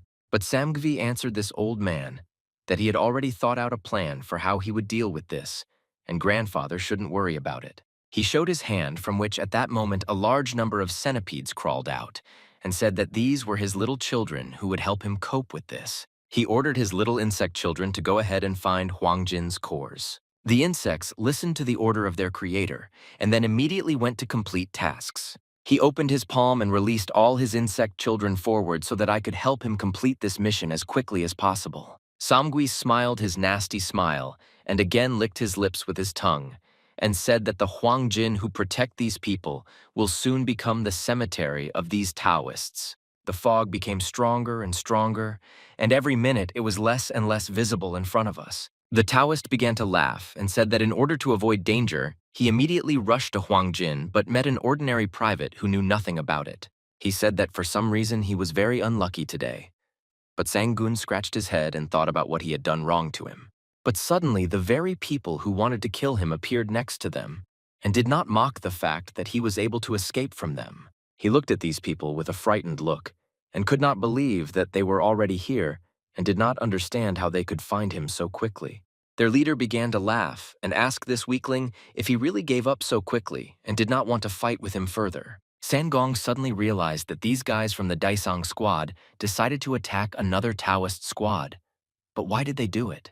The senior student smiled, closed his eyes, and said that apparently his hour had struck and death did not want to leave him. And as representatives of his squad, he would not run away and would accept this battle with dignity. After that, he pulled out his weapon and wrapped the talisman on his hand and said that the golden lichen is in this necklace. He put his sword forward and said that if they want to attack him, then they should not do it immediately. Sangong looked at the blue talisman that was on this guy's hand for a moment. He couldn't believe that there was a golden lichen there now. He narrowed his eyes and suddenly realized what was really happening. He realized that these people were hunting for this expensive item. At that moment, as they were busy fighting between each other, a scolopendra appeared and began to wrap itself around the protecting totem. The senior student stood in the center and was protected by 3 girls from his squad. But suddenly he felt something very strange and did not understand what had just happened. But it alerted him. The girl asked the older student what happened, and she replied that something bad was definitely happening now. He couldn't tell them what really just happened, but he felt a very strong energy of evil. He started looking around and saw that the sky had turned red, and the girl said that something was happening to their Huanjin. He shouted very loudly that someone wants to take over their protective totems, and something happened to the minions, and that's why they don't protect these totems. But at that moment, they tried to fight off the vile insects. But the problem was that no matter how much they caused damage and tried to cut them, nothing worked because these insects did not die. Sangun raised his head up and realized that some serious problems were happening now, because he knew that the sky would never change its color just like that. The senior student also did not understand what was happening, and in an instant, everything that was next to them began to emit evil energy. But the leader of the enemy faction at that moment thought that this could be due to the fact that someone is trying to get out. But first, he still needs to get something else. He ordered his soldiers to prepare for battle, and they should all attack at his signal and at the same time kill the private who was standing next to him. But suddenly, a red hand with sharp claws appeared behind one of the soldiers. It appeared out of nowhere. The rest of the soldiers heard a strange sound behind them and turned their heads back to see what was happening there. The evil spirit smiled and said in a satisfied voice that he was finally able to find them, and now he understood where they were all gathered, and at that moment, he was strangling the weak soldier with his own hands. The leader of their squad could not believe that such a powerful creature was standing in front of him. It was absolutely not part of his plans. He ordered everyone to immediately leave and said that he would try to cope with this evil spirit himself, after which he took his ball wrapped in seals in his hand and began to defend himself. He created a fire barrier that prevented this hack from going through the ark, and then threw a fireball at him. The soldier covers his face with his hands because the flash of fire was very large and it burned his face. He returned his ball back and then waited until the fire of Russia to see what happened to his past nickname. But the only thing they didn't see in front of them was a lot of fire and fog along with smoke, because of which they couldn't see them about the enemy. But this fire suddenly began to thicken in one place, and it was like a whirlpool. This whirlpool intensified with every second, became larger and larger, as if someone was controlling it with the help of some magical force. An evil spirit suddenly appeared in front of them from this fire, and said that he was already starting to like it, and he was surprised that this man had collected all the exploding spells and made a ball out of them. The warriors began to become very aggressive and angry when they saw that this disgusting creature was still alive and continued to be insolent and joke at them.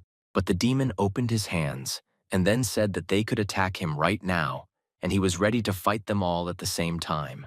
The senior student was scared. He had never seen anything like this before, and now a real evil spirit in the form of a demon stands in front of him.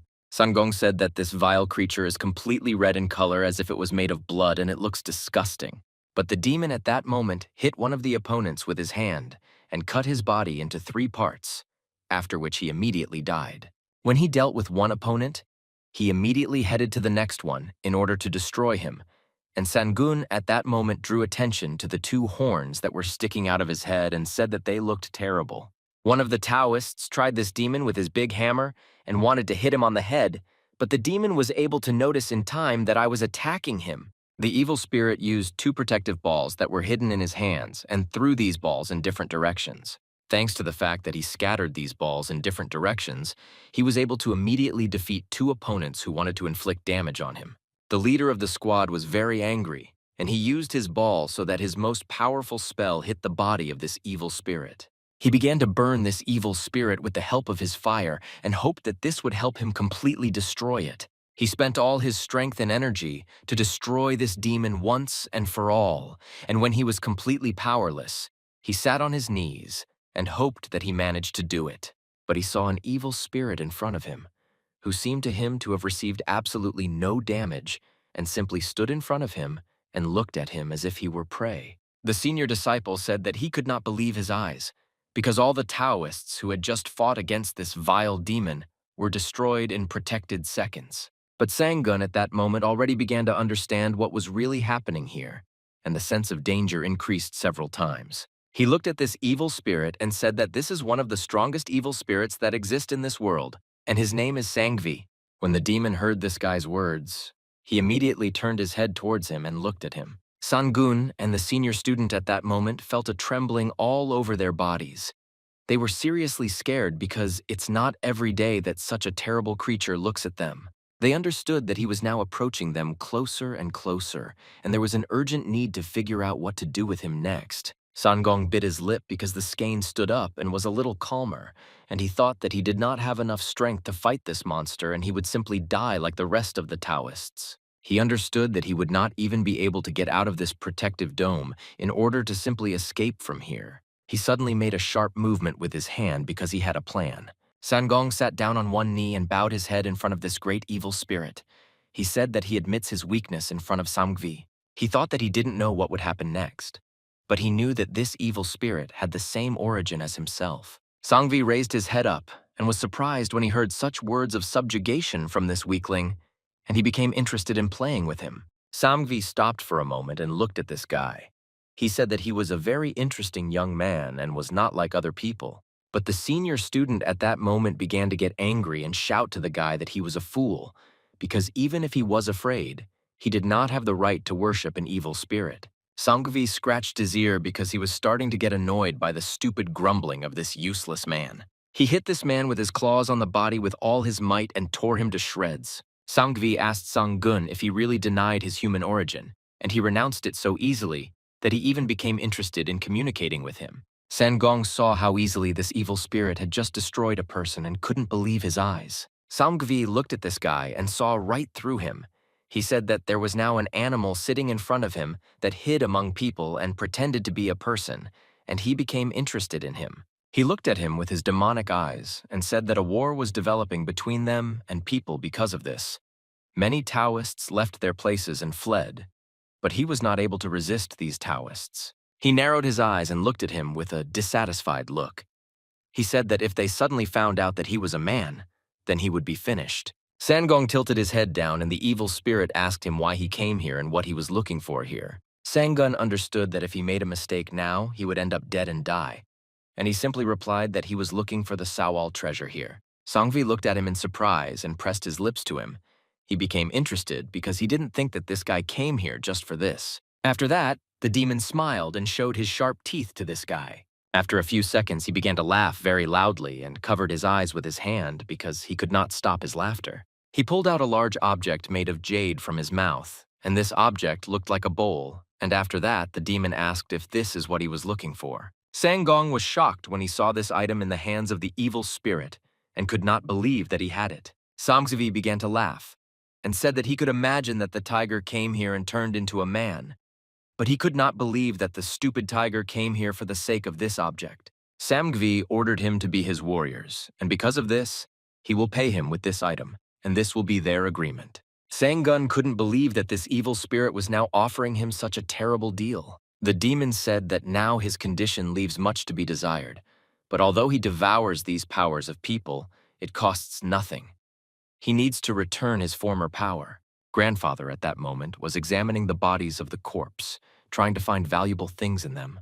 And the evil spirit said that it would be better for him to be with someone who is closer to his origin than some vile old man of the human race. Sanggun understood that there was no point in him thinking about this proposal, because if he refused it, he would simply die and he had no other choice. Sanggun said that it was an honor for him to serve the Great Spirit, to which the demo replied that she was very glad that he agreed with his proposal. The grandfather approached the guy and said that he was very surprised that this guy also turned out to be an evil spirit who was pretending to be a person.